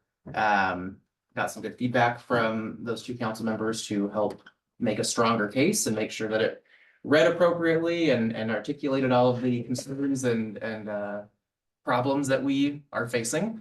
And Nellie's been, a huge help in helping draft that and making sure that we're talking about all the right points when we're going to the state and asking for additional funding. But ultimately, we've settled on a $14 million ask broken into two parts. $5.5 million for rehab at the existing treatment plant, $8.5 million for design and engineering a pipeline to Gresham. And with that, I'll let Nellie. Well, I think you covered it, as everyone had an opportunity to read the 2-pager. I'm happy to walk you through it if you have any questions. I just don't want to take up any more time if you've already read it. But today was the first day of the legislature, so kicked off rather strong. We've got City Day next Tuesday, a week from today, and we were able to secure meetings with both of the Ways and Means co-chairs, the Speaker's office, and then Senator Bonham, who's your senator, and a few others, a couple other members on Ways and Means. So that should be good. it's still early in the session and we'll obviously have to meet with them repeatedly after that, but it's at least, we got a good start. And we have already met with our state rep, Christine Drazen. And so now we have both a senator, our state senator, and our state representative are the Republican leaders in the legislature. So it's nice to have individuals in leadership, but did you have any questions about the actual content or the ask or how we reached those numbers? I have a little bit of a question, brief about one of the things that we were talking about, trying to find out is where our ask of 14 million kind of set with some of the other requests that were coming in, and is it in the middle or is it on the upper end, or do you know? It's still pretty early, and I think that we might get some of those answers when we're with the Ways and Means co-chairs on Tuesday, because we have Sanchez at 8 a.m. and then Lieber in the afternoon. But I think that they'll be very blunt if they think that it's too high and we need to come back and amend the ask. Or if they say, look, you have a $200 million problem and this is a real issue. So I think we're just going to have to trust their judgment on that. And I know last session when we were doing this process, we had a kind of unique first time where Representative Gomberg was kind of putting together a package of infrastructure projects for smaller cities and capped it at 3 million. But he's told me he's not going to do that and that we're going to do the regular process this year. Well, and hopefully that will be the process we follow, but yeah, it'll be, I think we'll get a lot of answers on Tuesday. And thank you both for volunteering to come. Yeah. Have we found out any more about some of the other funding sources or grants that were out there that Leader Drazen mentioned? Yeah, I hadn't seen an email with those other grants I need to come follow. through yet. Yeah, So no. we'll follow up on that and see what opportunities we aren't aware of. And I'll run certainly- into her office and. Yeah. harass Yeah, that'd be them. nice to know before Tuesday, I think. Okay, yeah. Be aware of it.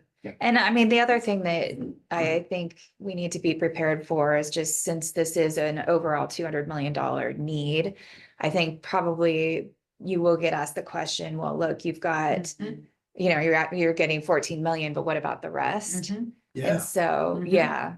What about it? Details. I mean, I think it's a fair answer to just say, look, we're looking at all of our options, obviously federal money and, further grants and whatnot, but And I I'm just, guessing we shouldn't be asking for more. 14's the upper limit of what you think we can go after, right? well, That's yeah. why it's 14. I think it's going to be an interesting session because obviously transportation is going to be at the forefront and those have a pretty big price tag. That's not to say that housing and infrastructure is not also at the forefront, but that's going to take up a large chunk of change. And then there's some concerns with the forecast coming up, how much revenue we really will have. There'll be conversations about the kicker and if they're going to take that money that opens up more money for projects like this. So it's still so early on. It's hard to really predict what direction they're going to go. And especially with new leadership, both in the House and the Senate. So. And part of how we zeroed in on this ask, though, Councilor Hokinson, is what is truly shovel ready right now. And what's shovel ready right now is 5.5 million for the additional work at the treatment plant. That 5.5 million coupled with the remaining ARPA dollars that we have will pretty much close out the immediate needs that still need to happen at the existing treatment plant. And then- it'll unlock the 190. Exactly, that's the key there is getting those improvements taken care of so that we can unlock another 190 ERUs. And then that 8.5 million for design and engineering is our best guess of what designing and engineering that whole pipeline of, from Pier to Gresham is gonna cost us. And so if we can get state funding to assist with that large cost, instead of putting that on the backs of ratepayers, that's certainly the approach that we would like to take. And this is one of probably several asks, right? 100%. Yeah, we'll be- Multi- we'll be back. multi-year We get them up asks, right? again. Yeah, we'll be Until- back. Until we get to it. Yeah. I do like the letter. I think it's really well written. I question the bearing the lead.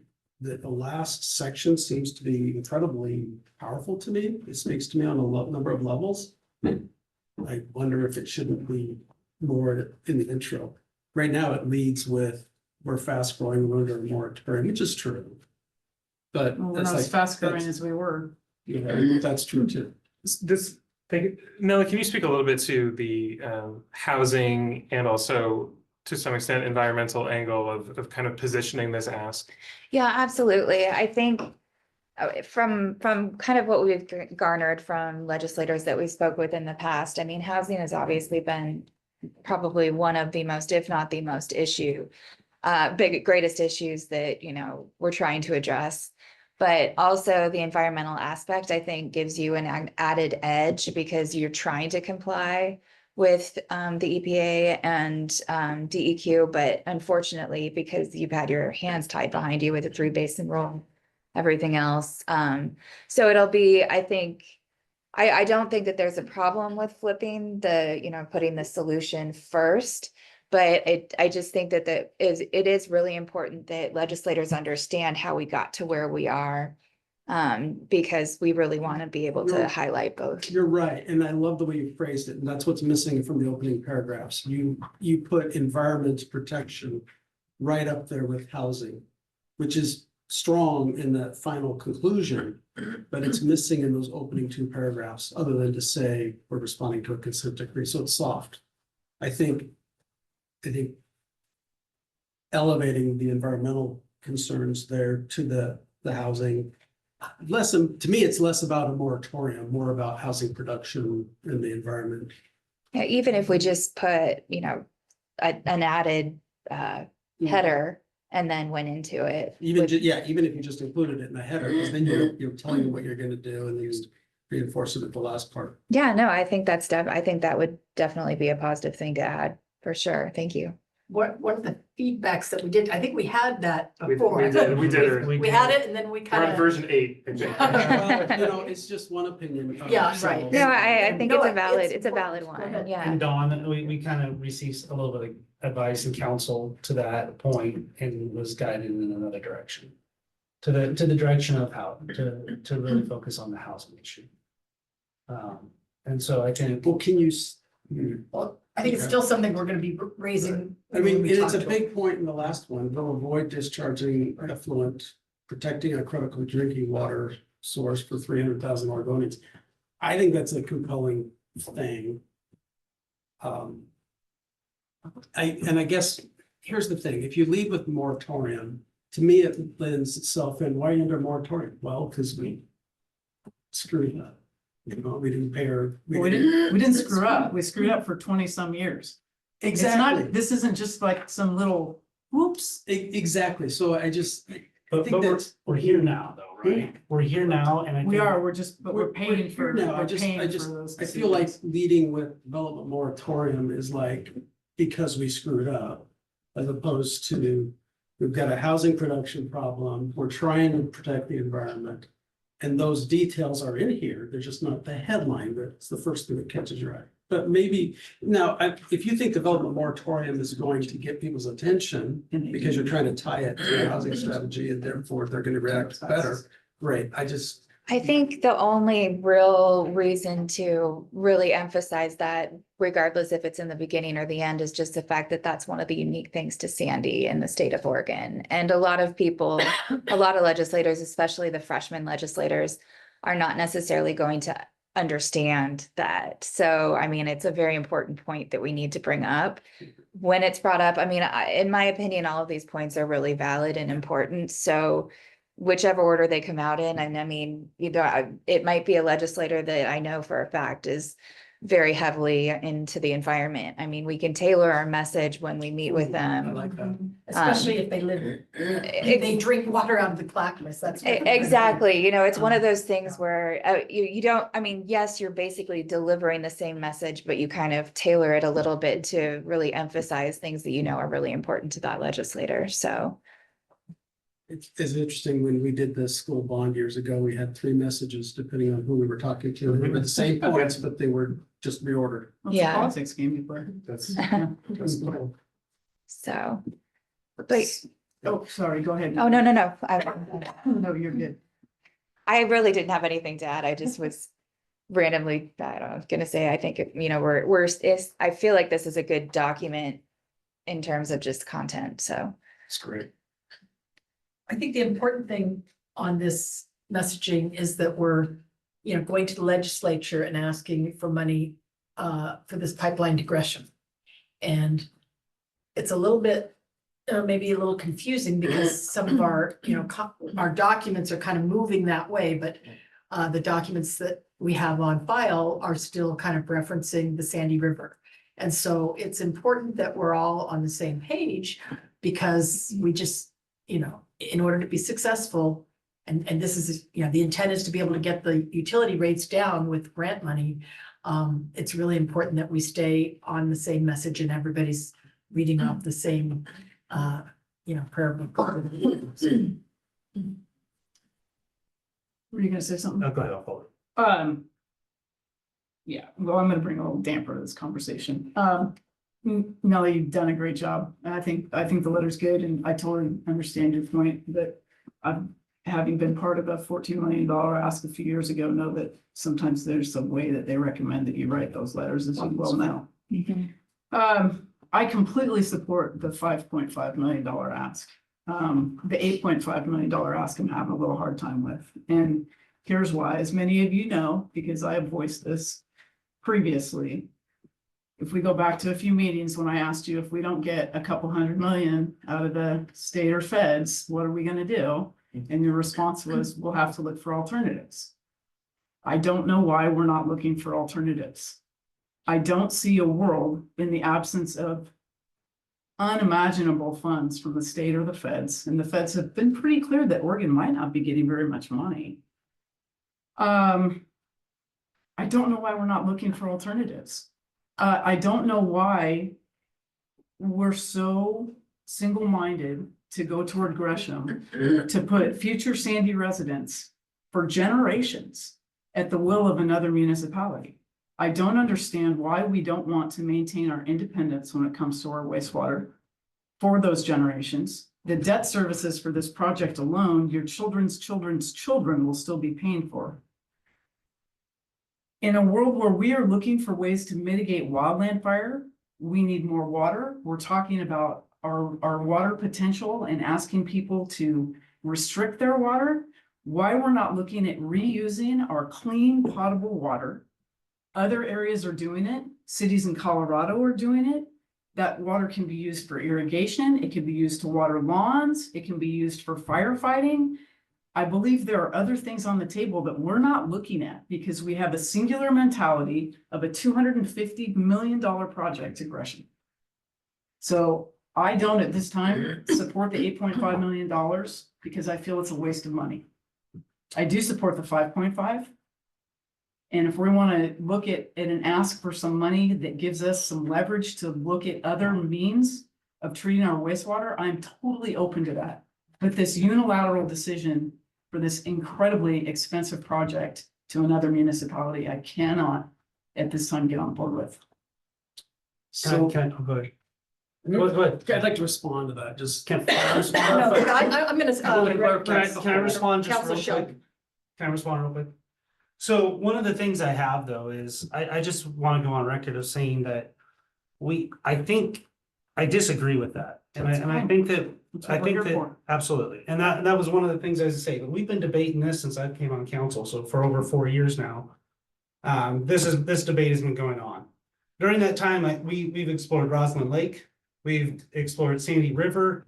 We have done different tests to see if the ground will accept the water. We've taken multiple tours of places that have done different things. None of those are feasible to Sandy, according to the experts we pay. But at some point, but at some point, what we are talking at this point now is we are at a point now that we have been under consent decree. We have a lot of money hanging over our heads. for sure. Right?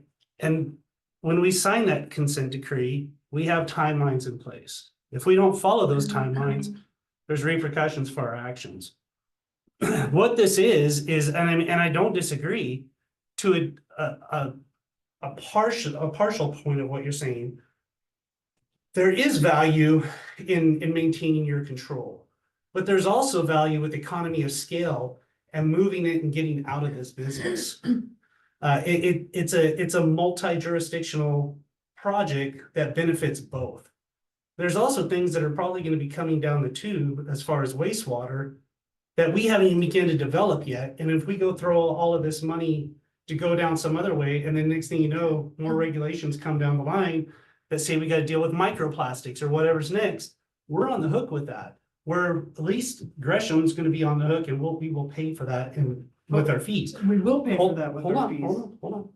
So right now, we have got to make a decision which way we're going. And we have paid people, and it wasn't just the same one. We changed out once while I've been here. Just once. Mhm. But how many times do we look? At some point, we have to be leaders and we have to accept this is where we are at. I hate more than anything voting to increase water rates for not just everybody, but my own family as well. And yet, when I read in the paper that that's the first thing that we did, politics are over at this point. The problem is we keep creating this artificial picture that there's this golden goose that we're missing, and we're not. And so if someone has a better idea, I challenge it to be brought. Right But now. we are, yeah, I mean. What, soon, what but- other alternative have we not looked at? Do you have a specific proposed alternative that we haven't looked at? We haven't looked Consider. at, we haven't looked at irrigation. We haven't looked at what it would cost to run, we're already running pipe down Bluff. We haven't looked at what it would cost to irrigate down toward Bluff with any So- of those nurseries.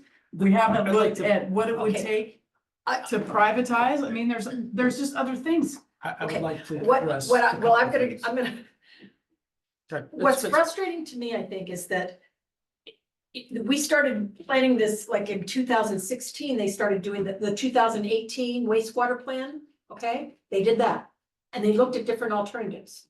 And the reason the dry wells don't work at the pump track is because we don't have the good soils for that kind of thing, and that's why we've got all that water. The other problem that we have is that we can't, those folks don't need irrigation in May and June and October when we've got, more water than we can handle. And so I guess we have looked at this irrigation alternative and, I think what might be helpful, I guess, is to have one last workshop here where we explore any proposed alternatives that, either we haven't addressed or that we have addressed and explain them better as to why they're not gonna work, because I don't wanna do this alternative if it's not viable.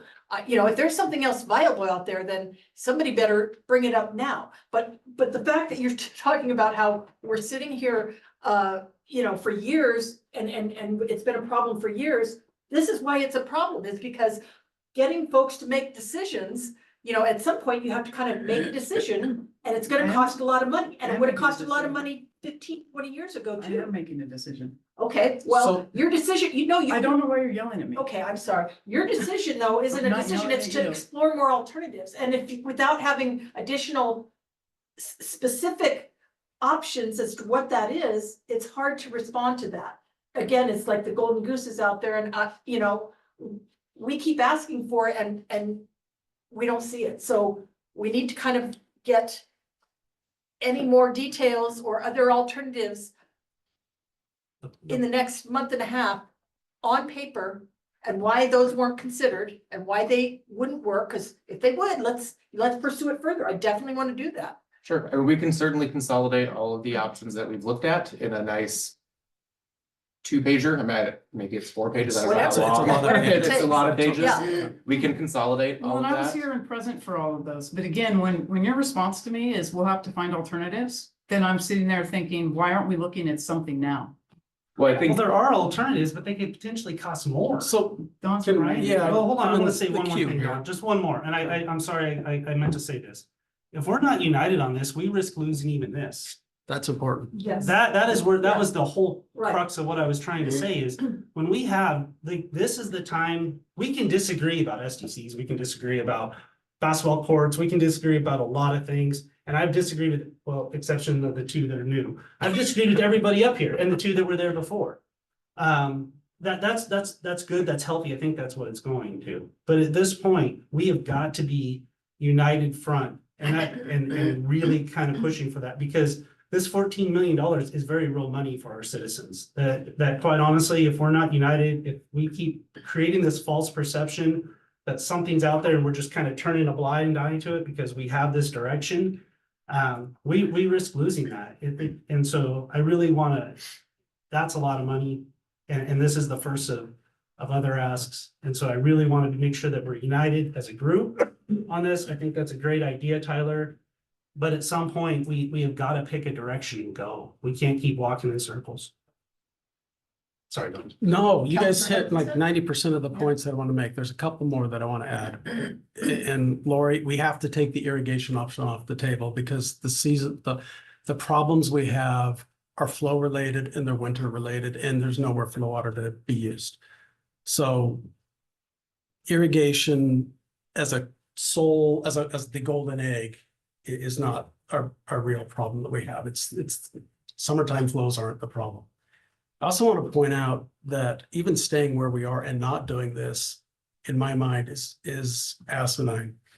Because we are running a 12,000, 10, 12, I don't know how many people live here now and flush their toilets, and it all drains into a treatment plant that is functional because we have a contract with a nursery to take our sewage 6 months of the year, and they have a 10-year option to renege. We can't build an 10 years is barely enough time to do something. So if something happens in that, the business sells, family member dies, whatever, we don't even have a viable solution today for the people we have here today, let alone growth. So to me, That's fair. you got to do something. And the people aren't going to like what I'm about to say because it has to do with affordability. And there's two different kinds of affordable. One is what I think I can pay based on my budget and whatnot, which is going to vary from person to person throughout the community. And the other is what government and loaning entities think is affordable. With the budgets, with the estimated budgets and costs that we think we have on the Gresham option, there's a very good chance that with this kind of infusion of money, we will hit underneath the affordable limit and have a viable project. Now, we don't know, we won't know until the negotiations are done, but it could be viable from that perspective, which means it's not just a pipe dream, which is one of the reasons why we have to continue and head towards it. So anyway, just 2 points I wanted to make. And I'm still in favor of finding alternative solutions, but those alternative solutions in my mind are point-based. They solve a small little set of the problem. It doesn't solve the big one. We still have to go after this for the big stuff. Does that help? I just don't know where we come up with the money. If we don't get it from the state or the feds, the ratepayers can't pay it, period. Well, But the money's gonna have to come anyway. From who?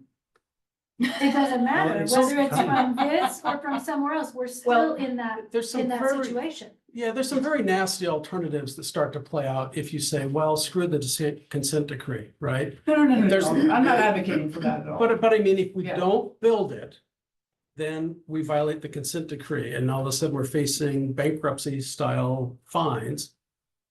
At some point, we lose our ability to self-cover, and then we will be told what we will be doing by somebody else. We'll have a choice. We head down this path, we get $50 million down this, and we don't get money. We have about, I think, 160 million proposed. I mean, what's the latest that we have in loans with that last WIPIA? Yeah, so with everything that's either been closed on or obligated but not officially closed, I think we're at 109 million. That's about right. And then we have the 45. The 46 from SRF is part of that 109. Right, but there's So debt there's services 46 of attached to that, it. there's, yeah, 24 in WIPIA, another 20 million SRF loan, we've got 14.7 through the state from the ARPA funds a couple of years back, $1 million EPA grant, obviously seeking another 14 million now. Sorry, I just rambled off a bunch of numbers. What was the exact question? She wanted to know about loans. That we, think she basically we've got either applied to WIPIA or we Yeah. have the approved loans already. We've also been given the indication from WIPIA that we can do phase 2 of that loan, which I think off the top of my head was like another $30 million or something for, the second component of that project. So we certainly have, you know, $100+ million in funding that is secured or accessible, Right, but there's debt services attached to that. There are. certainly. Yeah, One thing and about, that's, one thing about that though, in regards to that, if we don't do these rate increases, we're gonna risk, those debt services are what, 2.25%, some are even below 2%, right? yeah, we've got a They're range. astronomically low compared to especially what we would get in today's environment. And if we don't do these rate increases, we risk losing those. That was our agreement to get those. And so imagine what those debt services be if they came in at 3, 4, 5%. You're talking a 300% to 500% increase. Well, probably 200 to 400% increase in our debt service alone. We have got to make sure we ensure that too. And unfortunately, we have to show good faith in these rate increases because that's what's expected. But again, if we kind of paint that there's this alternative out there, besides that. It's cheaper. Yeah, especially. if it Or comes even in just cheaper. exists. The problem is, we only have two viable alternatives right now, Sandy River, Gresham. And that's all the plan says. And until those final quotes and negotiations come in, we won't be able to say for sure that Gresham is viable until that has to work through its process. But we're going to assume it's viable.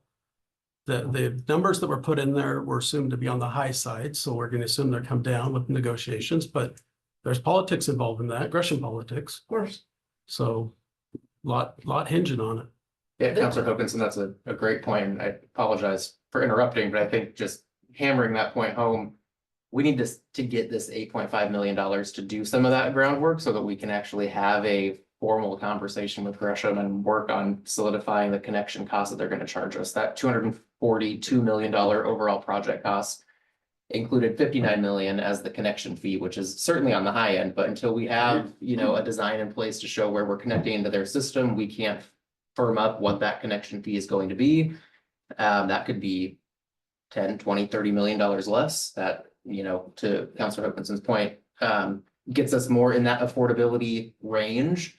And so with each step of this project, we're continuing to move forward on truing up those numbers from an estimate to an actual, or from a 30 or 60% design estimate to a 90% design estimate.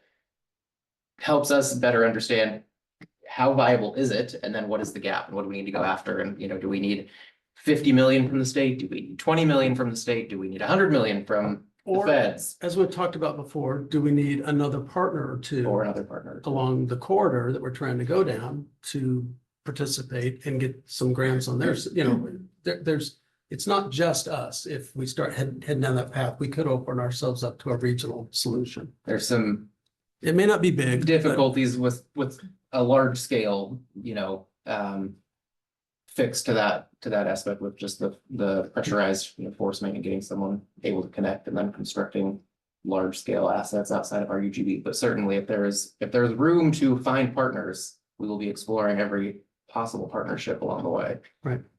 Tyler, can I just add, it's not going to take 8.5 million of design and engineering spending in order to answer that question in terms of what the impact on Gresham system is going to be, and thus what the connection fee would be. It's much less than that. It's probably, I don't know, maybe $1 million at the most to do that initial engineering to understand where would we connect in their collection system, would we go straight to the plant, what is the resulting connection charges? We'll know that way earlier. Sure, that's a fair point. So we would get some of those questions answered early on. Yeah. Yeah, we've Yes, got it. we're already Yeah. pursuing that.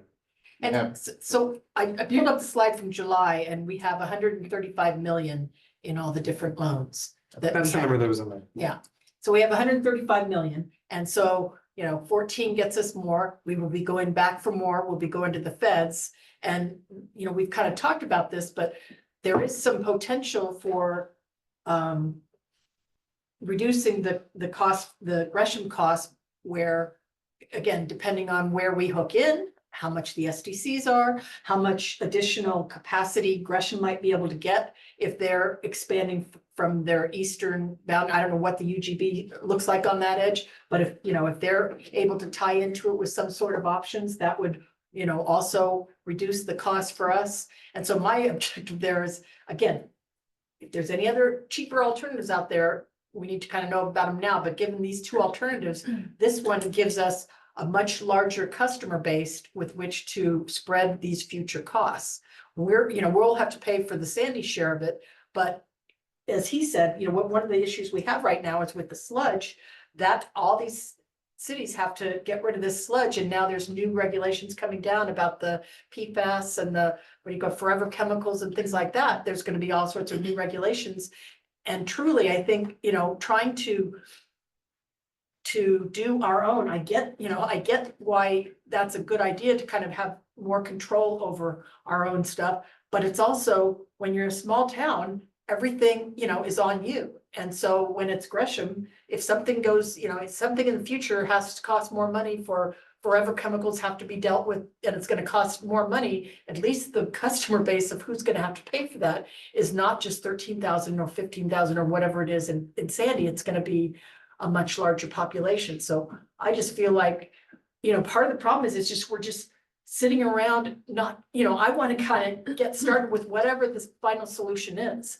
And to spend, any more years kicking around alternatives, and the prices, are going up exponentially between, in the last 5 to 6 years, we just can't afford to wait. We need to, and I don't like it that we have to go this way, but, until somebody tells me we can do something else cheaper, this is all we have. And we need to be all on the same page as far as, what we're gonna do.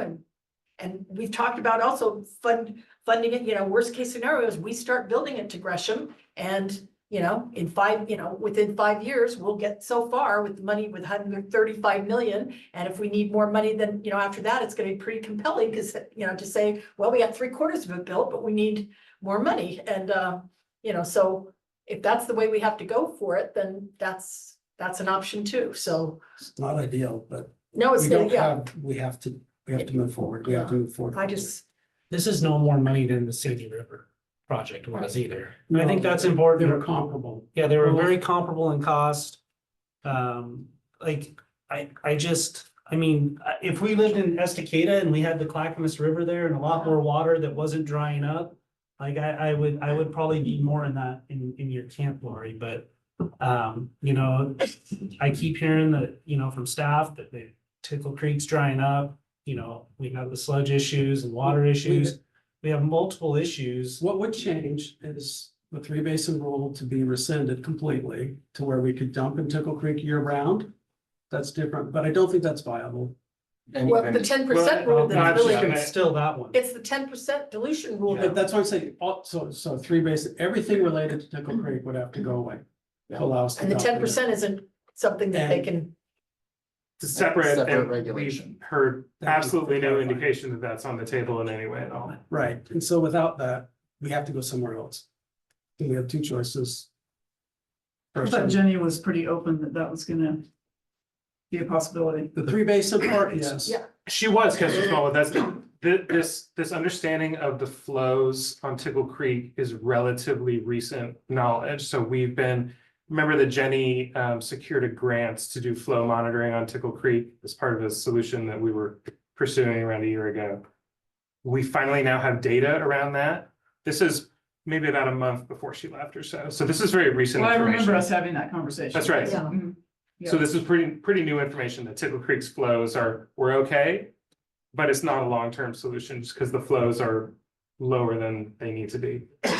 And that regulation, you understand that 10% rule? Yes. Okay. I just want to be Yeah. respectful Oh, of time. yeah. Nellie, could you explain? the I can 10% dilution? sit down. Thank you very Thanks. much. Thank you, Nellie. Yeah. Lori, what would, Good luck. Counselor Smalley, what would it take to, for you to You can learn stop. more? You can stop. No, You can stop. I've been hollered at enough. I'll vote in favor of this, but this probably will not be the last time I have this conversation. I appreciate that. And what I was trying to say was that I want you to have all the information you need. I appreciate that. And so that's what I'm asking is, can we get some, if it's one-on-one, that's fine, whatever. Or if, these other folks that haven't been involved, it would help them to also listen in. How can we, because it is awkward to have Dawn, Counselor Hokinson and myself, you know, in all those meetings where we asked those same questions that you've asked and had it explained, but I want to make sure that all of these options have been explained. Certainly. Might benefit when you go to those meetings that you actually come back and give a council report and let the rest of us know what you talked about, which I've asked for in the past and haven't gotten. That would help.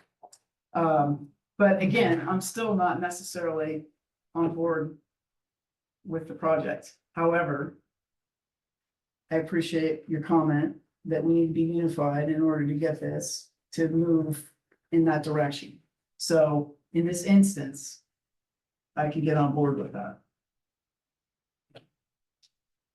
Okay, are you okay with them setting up some sort of a, and maybe it's just another workshop here in the How about, next month and a half? What's, Pencil down some questions and let's figure out the best forum Yeah. to tackle them.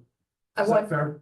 you two counselors also to be able to kind of get, you know, it's a bit of a fire hose briefing, but it's Yeah. really important that you all understand, you know, what it is and, you know. I'll just echo the mayor. I want everyone on the council to have every possible piece of I mean, this is I'm gonna speak for you, this is the largest thing that we're doing. Right. I mean, it's an existential need for Sandy. We're an open book. Whatever you want to know, please let us know, and we will, whether it's a workshop, whether it's a one-on-one, whatever you need, we're here to supply it. Yeah, and certainly, you know, two of you have come in later in the game, right, to this whole process. And I know Councilor Hanley, we've talked a little bit about wastewater, but I haven't yet met with Councilor Ramsayer to sort of do our onboarding and discussion around current city projects and whatnot. So I think there might be some value in just trying to get the Stantec team together for anyone that wants to just come and do you know, meet and greet info session to make sure everyone is on the same page. And then, of course, I can certainly work on getting some consolidated information on all the different things that we've studied and the reason why or why not those studying has stopped, or why we progressed with others, you know, over others. So I'll work on some of that on my side. If anyone wants to send me an email just individually on if they're interested in participating in a larger conversation with the Stantec team and staff, I will certainly get that coordinated. So let me know Tyler, what you want to do. I was just wondering if it'd be better, and I hate to put more on there, but even for my own education, like,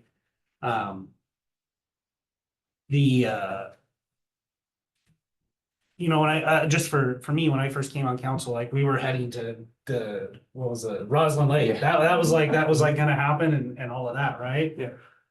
So honestly, like, I was just kind of, you know, kind of like 360-second bell, like the bus is going and I just kind of have to a degree hop on and get out of it. So I think there may be some, you know, even for myself that's been through this the last bit, a little bit of a historical perspective. This is where we started. This is all the little chapters we took along the way.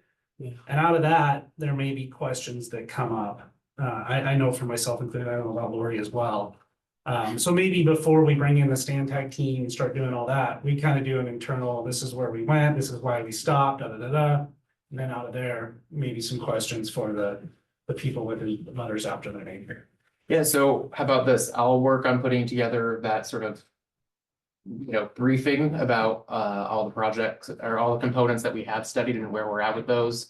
If you have specific questions in the short term, just send those and we can incorporate responses to those questions. Anything that staff can't respond to, then obviously we'll get the people with letters behind their names to provide the technical response to those questions. But Can I suggest a different forum for this? Because I want to address Lori's concern about not bringing back what we hear in the committee meeting. So generally, every committee meeting is a review of a presentation that ultimately comes to the council. And yes, there's some side conversations that go along, but it's usually reviewing the actual slides that ultimately end up in council within a few weeks. Which is one of the reasons historically I haven't brought a lot back, because it was redundant. I felt like I really liked what we did at the beginning of this project. We went down to Roslyn Lake, toured it, we talked about it. We also had community meetings where we had the ideas, the concepts set up, and everybody could talk about it as community members. I think less of a presentation, more of a involvement forum where we have the project defined and I don't want, let's not mix water with it, because right now the water, wastewater, I can't keep it straight from meeting to meeting. But to just focus on the wastewater, what are the components of it as called out in the facility plan, the budgets, the plans, the steps? Even if it's just a few stations and we come here and we talk, so that the experts, Dick and his team, are here and all of us can go through and ask them questions about each thing instead of having to see this formal environment one after another and try to limit it to an hour. A couple hour block that we could engage, to me, I think would be a lot more informative and tease out a lot more of this. Yeah. Also build relationships with some of these people with those letters behind their names. I'm happy to facilitate whatever the council Does will that find most feel helpful. We better? had I want to talked, ask Counselor Small, what's your preference Why for? don't you ask them, don't you? Why don't you ask? No, I why don't you ask want them? to, I want to know, do you want to have this kind of options studies? I'm not and- lost in the process. There's a thought here, I think, that I'm lost in the process. I've been here this entire process. I'm well aware of the process. If I go back historically, you're correct. We were going to Roslyn Lake. We were going to the Sandy River. We were doing all this. These have gotten exponentially more expensive. They've gotten exponentially, well, we are going to do this. Oh, no, wait, we can't do that. So I would hope that you can understand my consternation about now we have this hellaciously expensive project, but this is the project. So it begs to question in my mind, are we missing something? Because this is now the third project that this is the one that we're gonna do. Was there a fourth? Is there a fifth? So I think, Dawn, I think you're picking up what I'm putting down. I think Absolutely. you understand Yeah, what I I'm mean, saying. yeah, Okay. deja vu. I'm gonna finish what I was saying because I was interrupted. I probably, what I'm trying to ask, I understand that you've been here through the whole time. Yeah. What I'm asking is, what is the format? Do you want to have it in a workshop setting? Do you want to have it in just a public open house? What's your preferred? Again, I'm not lost in the process, Mayor. I'm fully up to speed and I know what we've gone through. These guys might like a process to get up to speed. I'm not lost in the process. But do you The think, process or the information, because I'm confused about, you're talking about other I'm alternatives. not lost in the information so far. do we think a public, open house type forum would be No, a good way to solve this? No. I do not think so. A workshop that's this way, a presentation, or a workshop that's more informal? I where- would say a more informal presentation where Yes. we don't feel like we're, where We're being everyone's watching you ask scrutinized you for our stupid questions. yeah, we Yes, just, and- I would like to be able to ask really stupid questions. And to get up to speed. Yeah, and, Yeah. and I will ask lots of stupid questions. there's no stupid questions. We've all asked Oh, them. there will, Yeah. only stupid answers. And I do want to kind of echo what Counselor Hokinson said. Those meetings, those water wastewater committee meetings are an hour long. And we get a huge amount of information. We barely have time for questions, but to turn around and, we have a few minutes at the end of each counselor meeting where we're talking about the library, this and whatever, thanking his stuff. That's not really the time to, we can go at the 30,000-foot level to brief people on what was talked about, but again, most of what gets presented to us is getting presented to all of us within 2 to 3 weeks, so it's really, I guess, I was under the impression that all that information was being delivered and understood, and but I'm still confused about what it is that you need, because you say you have the information and you have the process. I don't need anything. We're good. Yeah, I have some ideas. If you're willing. Why don't you talk to work me? with Let's Tyler go and you offline, Yeah, and we can. talk about that, because I want you to be, whatever option we're gonna go for, I want all of us to kind of be on the same page. So whatever it takes to get us all there. And I think to Lori's what I wanted point, to do. it's good for everybody. I mean, because honestly, my eyes gloss over in some of those sessions too, and if somebody asks me a detailed question, I'm like, I don't know about this. somewhere else maybe, who knows? Well, and there's also the value that, as water bills go up and that, I expect to get questions and I kind of, this has been literally, since, going on a 5-year process for my life, let alone what was done before. And so like, it would be a good remembrance, even refresher for myself, so that I feel like I can accurately answer the questions and get there as well, because I quite honestly, I've lost track of all the different ways we've went. Sure. For whatever reason, but I also recognize why we've changed directions. Well, certainly my job is to make sure that everyone is receiving the same information and understands all the information. What you do with that information is not, I can't, control that, right? But I need to make sure that all of you are on board with the information you're receiving and the format you're receiving it. So we will work offline, it sounds like, with the mayor and Councilor Hokinson to talk about some ideas that he has and figure out a path forward to make sure that we get a couple of our newest members up to speed on where we're at.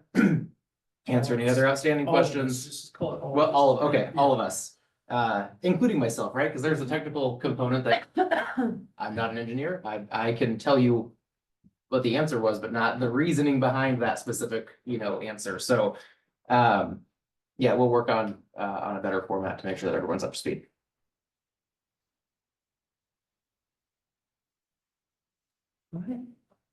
I guess just to recap, though, we're good with the 2-pager. We're gonna move forward with City Day at the Capitol next week. And Sorry, I totally did. Wonderful presentation.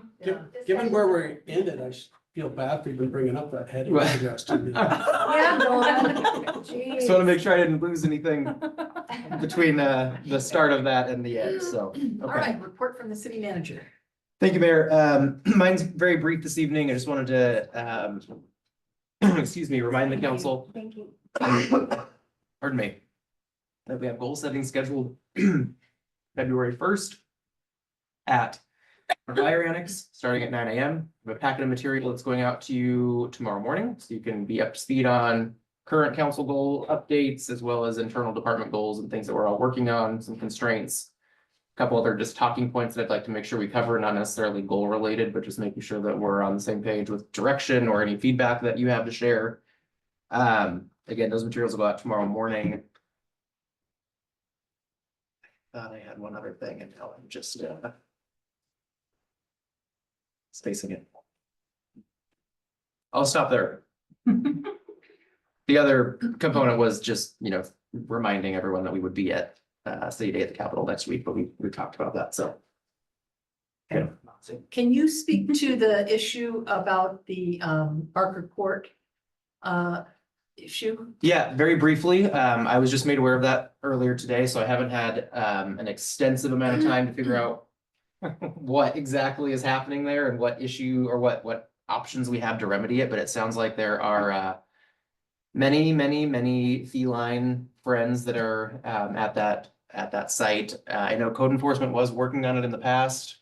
I think that they sort of reached a wall of what they felt like their enforcement procedures allowed them to move forward with. So I'll get with the chief tomorrow morning and get a better understanding of what's been done so far, and then what resources are available to mitigate the issue, what code enforcement, options we have that we can move immediately with.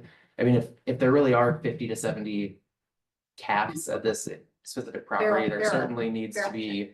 My understanding is that there's 50 to 70 cats out there that are feral. They've already trapped and relocated, taken shelters, the ones that they thought would be successfully able to be rehomed in a shelter.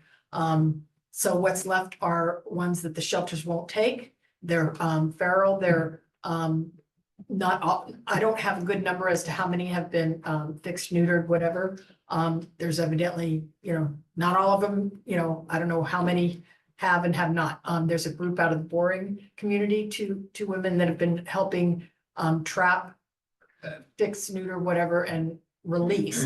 But evidently, my understanding is they just are releasing them back into the same neighborhood, which obviously isn't capable of absorbing 50 to 70 feral cats. Yeah. They had gone on Facebook asking to put up shed of some sort in the front yard of that house so that they could keep the cats warm, and I don't know, it's, you know, something about, I don't know how they're getting fed or just what, but they were trying to kind of obviously offer some sort of, you know, protection for the cats there. And so it's just a matter of, I was surprised to learn that we don't have Clackamas animal control. We have Clackamas dog control. That was a surprise for me. I just assumed. But they don't deal with cats at all. So Where's yeah, this there's a- on? This is Barker Court here in this is that town? house that burned down on Barker Court. Evidently, they had many, many cats and they probably weren't able to get them fixed or whatever, and it's just kind of exploded, you know, into a pretty so- big population. I'll certainly follow up tomorrow morning with chief, get to the bottom of what's been done to date, what our options are going forward, whether it's a code enforcement specific issue or whether there's, you know, a bigger fix or, you know, legal action that needs to be taken to remedy that. I I'll guess send out an the, update to the council once I. they've been, learn more. the humane, or this boring group has been working with code enforcement since early to 2024. Yeah. When did this house burn? Uh, Long time ago? October, I believe. Is that- Tyler, maybe to Don's. It might have been. the cat rescue. I'm That's familiar with them, or maybe Feral Cat Coalition. Sometimes, Oh, yeah. sometimes you can move colonies to other colonies. So maybe they know of some feral colonies where some of these cats could potentially be relocated. Sorry, If what is they're- it, what is a feral colony? I mean, So a feral cat is a. They're running- Yeah, I know. Sorry, Oh, sorry. Yeah, yeah, I'm yeah, colony. sorry. So I mean, any animal is a community, they're not an independent animal, so they form like family structures almost, or, you know, where you sometimes have problems if you try and. are there communities that welcome those? Yeah, so there's colonies of cats, that people take care of and feed, yeah. I mean, in native populations, there's some islands that are just full of cats, and that's what people do, yeah. Interesting. And you, It's, yeah, it's a challenging issue, and that's kind of where it's really important to kind of get on these kind of issues early on when we first see them, rather than when it gets to this point, it's really Yeah. hard to Yeah. find a home for 50 to 70 cats.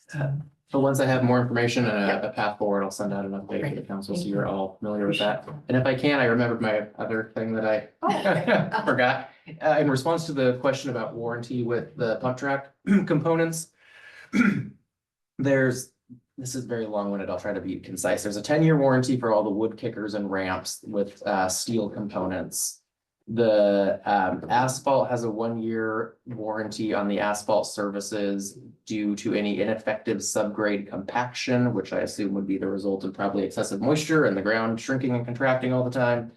And then a 1-year warranty on any surface cracking greater than the width of 2 quarters. We're already working with our attorney who's helping us with this contracting issue to preserve our warranty rights and future mitigation. We need to make sure we are, When does it start? like, when does it start? There's Yeah. some, you know, I think we would have a different opinion from the contractor on what the substantial date of completion date is, given that we're dealing with some of these issues now. Right. So contract language, 1 year, when that 1 year starts is maybe a little bit of debate, but we'll make sure we remedy that as part of this overall contractual process that we're working on with ARC and City Attorney's Office. Very good, thank you. All right, counselor reports. Counselor Hoganson? Yeah, well, thanks. Had a SendiNet board meeting this week with the new SendiNet placements, and other than I will say it's kind of treacherous to drive back there at night. You know, point that out. It's not the best spot we have over there for the SendiNet folks, but that said, we talked a lot about the master plan. We tried to discuss some of the concerns, Mayor, you brought up related to the plan. And one of the asks they had wanted me to come back and ask was specifically around, you know, we went through the master plan. One of the things that's not in the master plan is like areas marked out on the map that said this is where we should go build out.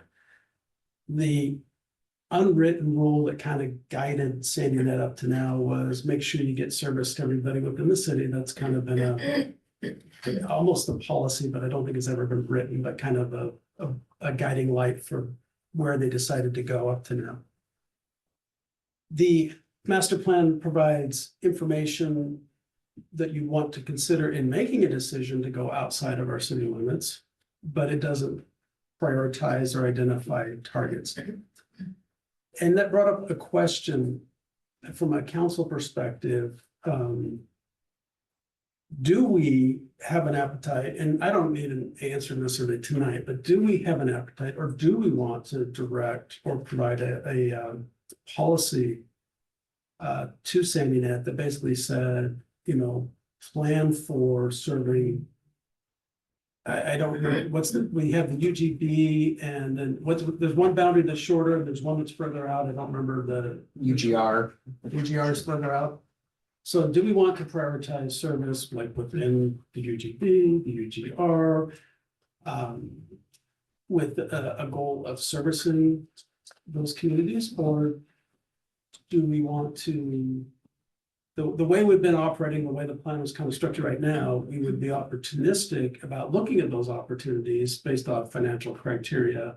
Doesn't make economic sense for us to go after and new subscribers that live outside of Sandy. But if we have a goal to expand out or something, and we want to be proactive in moving out there, that would be something that would maybe change the master plan potentially. So I wanted to kind of float that out there and see if there's an appetite for putting such a direction. Well, that's not something we're gonna do just as council comments. That's Find fair, direction. but yeah, how would you like me to? Is that something that you'd like me to put on an agenda for Yeah, a work session? I think we should kind of talk about it. I wanna have a conversation about it. Whether it's another work session or whatever it needs to be, what Okay. works to kind So of get. that's really in where the their direction. part is, how do we get the Sandy Net master plan to a point where we can bring it forward and get it approved? Yeah, we don't want that.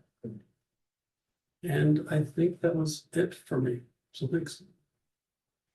Just, I've got meetings set up this week, but nothing yet to share. I'm kind of boring too. Kelly invited me to the planning commission meeting on the 13th, just as an observer, not as a council representative, just because, when I, won the election, he offered me any additional information to sit down and go over some things, because, there's just a lot I hadn't been exposed to, so. Josh did the land use training, and that was really informative, and I learned a lot, and I relearned some things that I had learned on planning commission, so that was really helpful. And then last Thursday, the mayor and I went to the topping off ceremony for Solder Timber in Estacada at their new lumber facility. And the mayor can talk much more about the forestry end of it than I can. But the facility is beautiful. The curators of the company were really knowledgeable, and that plant is, what they're doing is pretty amazing. With how they're preparing the wood, they can basically use any wood from what they said. They have machines that are state of the art, that the processes are new, I think, to this region. I think Mayor and I both thought Estacada was really lucky to have them, but with that economic development in Estacada, there will be offshoot opportunities for development further out. And I'm hoping that Sandy can optimistically be included in some of that, because it was really eye-opening what they're doing and how it's changing the timber manufacturing industry. One question I did have for Mayor Drinkwine, because Oregon is liberal and very environmentally savvy. And I asked him, I said, so was there resistance from, the people in Estacada for the timber? I know Estacada has been a timber town. And he said, any sort of resistance to timber harvesting has changed a lot since 2020 when the fire swept through. And he said he did not receive a lot of negative feedback. And he said that's that was what he got from the residents, that, you know, they realize that there is a certain responsible amount of timber use, and if it's gonna be done, keep it local. And so I'm really hopeful that some of that can spill over up here, because the process and the facility and what they're doing and their knowledge was really, really cool. And I think that's all for me. It's exciting, actually. It was impressive. Yeah. I don't have anything that were exciting at all. I would say though, you know, and I know this is something maybe for our goal setting or whatever, but you know, as we talk about parking, as we talk about the challenges, I'd really like to maybe discuss and look at, I mean, or in some areas I realize we're kind of stuck with what we got, but is there a better plan that we can put into our development code for street safety, usage, all of that, to allow for better emergency access and just, you know, person and pedestrian access? I think sometimes it gets missed is we talk about emergency vehicles, and those are extremely important, but also when all these cars are stacked, when all these cars are stacked up, you know, you get little kids shooting out, and there's literally no buffer in many of these communities. And so, you know, maybe one of those times you really see it over by Bornstead Park. And when I drove by that new park the other day, I'm like, this is going to be a mess. And so I think now is an opportunity to maybe get ahead of that a little bit. And so I don't know if it needs to be in our planning thing or if it can be something different, but I'd really like to discuss our street code and what we can do with our street code to make it more user-friendly for our. Short of that, look forward to the new council assignments, starting, I guess, in February, right? So, Yeah. first meeting would be. in Yeah. February. Thank you. I got nothing, no report. Yeah, I was very impressed visiting the Mass Timber Company and just there was a lot of folks from Clackamas County Economic Development, the city manager, Melanie, is that? Mhm. Yeah, and just talked to a whole lot of different folks, and it was great to former Clackamas County Councilor Ken Hubbardson was there. He was kind of the person that kind of kicked off a lot of this consideration for, you know, mass timber and other technologies out there. It's just fascinating. This plant is, the interior is all spruce from Tennessee, I think. No, wasn't it European? No, A lot of it's European, is it? I think he said it was Ironically, European but they're a sequoia. European company, so. Right, well, they're all, they're from Germany, and very fascinating. Plus. They were in Tennessee prior to this, and so they've used, I know, southern pine and some other stuff. I was kind of asking about different species and all, but it's a fascinating place. They're hoping to be up and running by April, is their planned opening date. Did you know And- there's one entity, not here, but up in northern Washington that can use dartwood. Mhm. So they can actually use reclaimed firewood in that mass timber production, which is pretty exciting. And they, I was, all the, you know, the graphic designers and all the folks were there. And I did, you know, I kind of asked them, you know, where's your office? And it's in Portland. And so I said, well, you know, if you're wanting to get out of the Portland metro area and relocate to cheaper rents and less taxes and all that, Sandy would love to have you. And there's, you know, opportunities, there's office space available, vacant office space. So just think about it. So it's just continuing to kind of let those folks know what's available. There's a mass timber conference in Portland. It's held every year. It's coming up in the next month. We could send somebody here to go Perhaps, yeah, we'll talk more about that. just put that out there. Yeah. So, yeah, that went very well, and it was just great to talk to, you know, all these different people about several, you know, got out my little, phone and showed them the new park and, bragging on Sandy and all. So, we're really, proud of what Estacade has been able to do there. So, I hope that the council assignments were, hopefully everybody got something that they wanted. And, but if, if there's any concerns or whatever, like I said, if there's, conflicts with meeting times or something like that, let's talk more about it. I am, hopeful and excited about the goal setting. I was just wanting to know, would people be willing to kind of share some of their notes prior to the meeting? About what some of your goals are so that we can kind of have some additional, thoughts about it? Or is that something that you as counselors would be willing to do?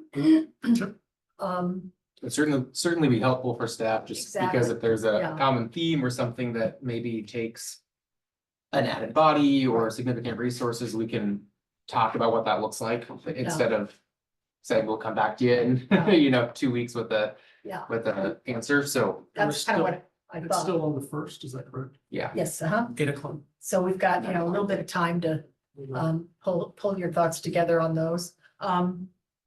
Yeah, so anybody who's willing to share their goals that they want to bring up at goal setting, it's always better to, have it ahead of time rather than kind of something highly controversial. When do you want those? Sorry, Yeah. when would you like them? Well, it's, how many days do you think would be helpful for you? So it's, it's the 21st. If we had them like maybe a week from now, 28th, would that give you enough time to the Give first a to few kind days to, Yeah. It might not be a fully developed, implementation plan, but it will certainly give us some time Heads up. Yeah. to better articulate an answer when we discuss it at both settings. Okay, I'll send out a email about that.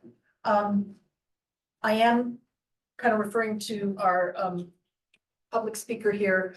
I did assign myself the Oregon Trail School District with the intention, because I know you've done it and you've done it, and I just want to have the opportunity to kind of learn more about what they're planning and hoping for, and what their priorities are for field usage, for example, because there's a lot of overlap. What's the existing, I kind of want to talk to our staff a little bit and understand better about what's the existing, how many fields do we have, who gets to use them, how much does it, we get charged, all those kind of things, just get more information so I can kind of understand, so that we can all understand what the existing situation is. And just, I want to be able to kind of hear what his thoughts are for short-term and long-term goals for the school district.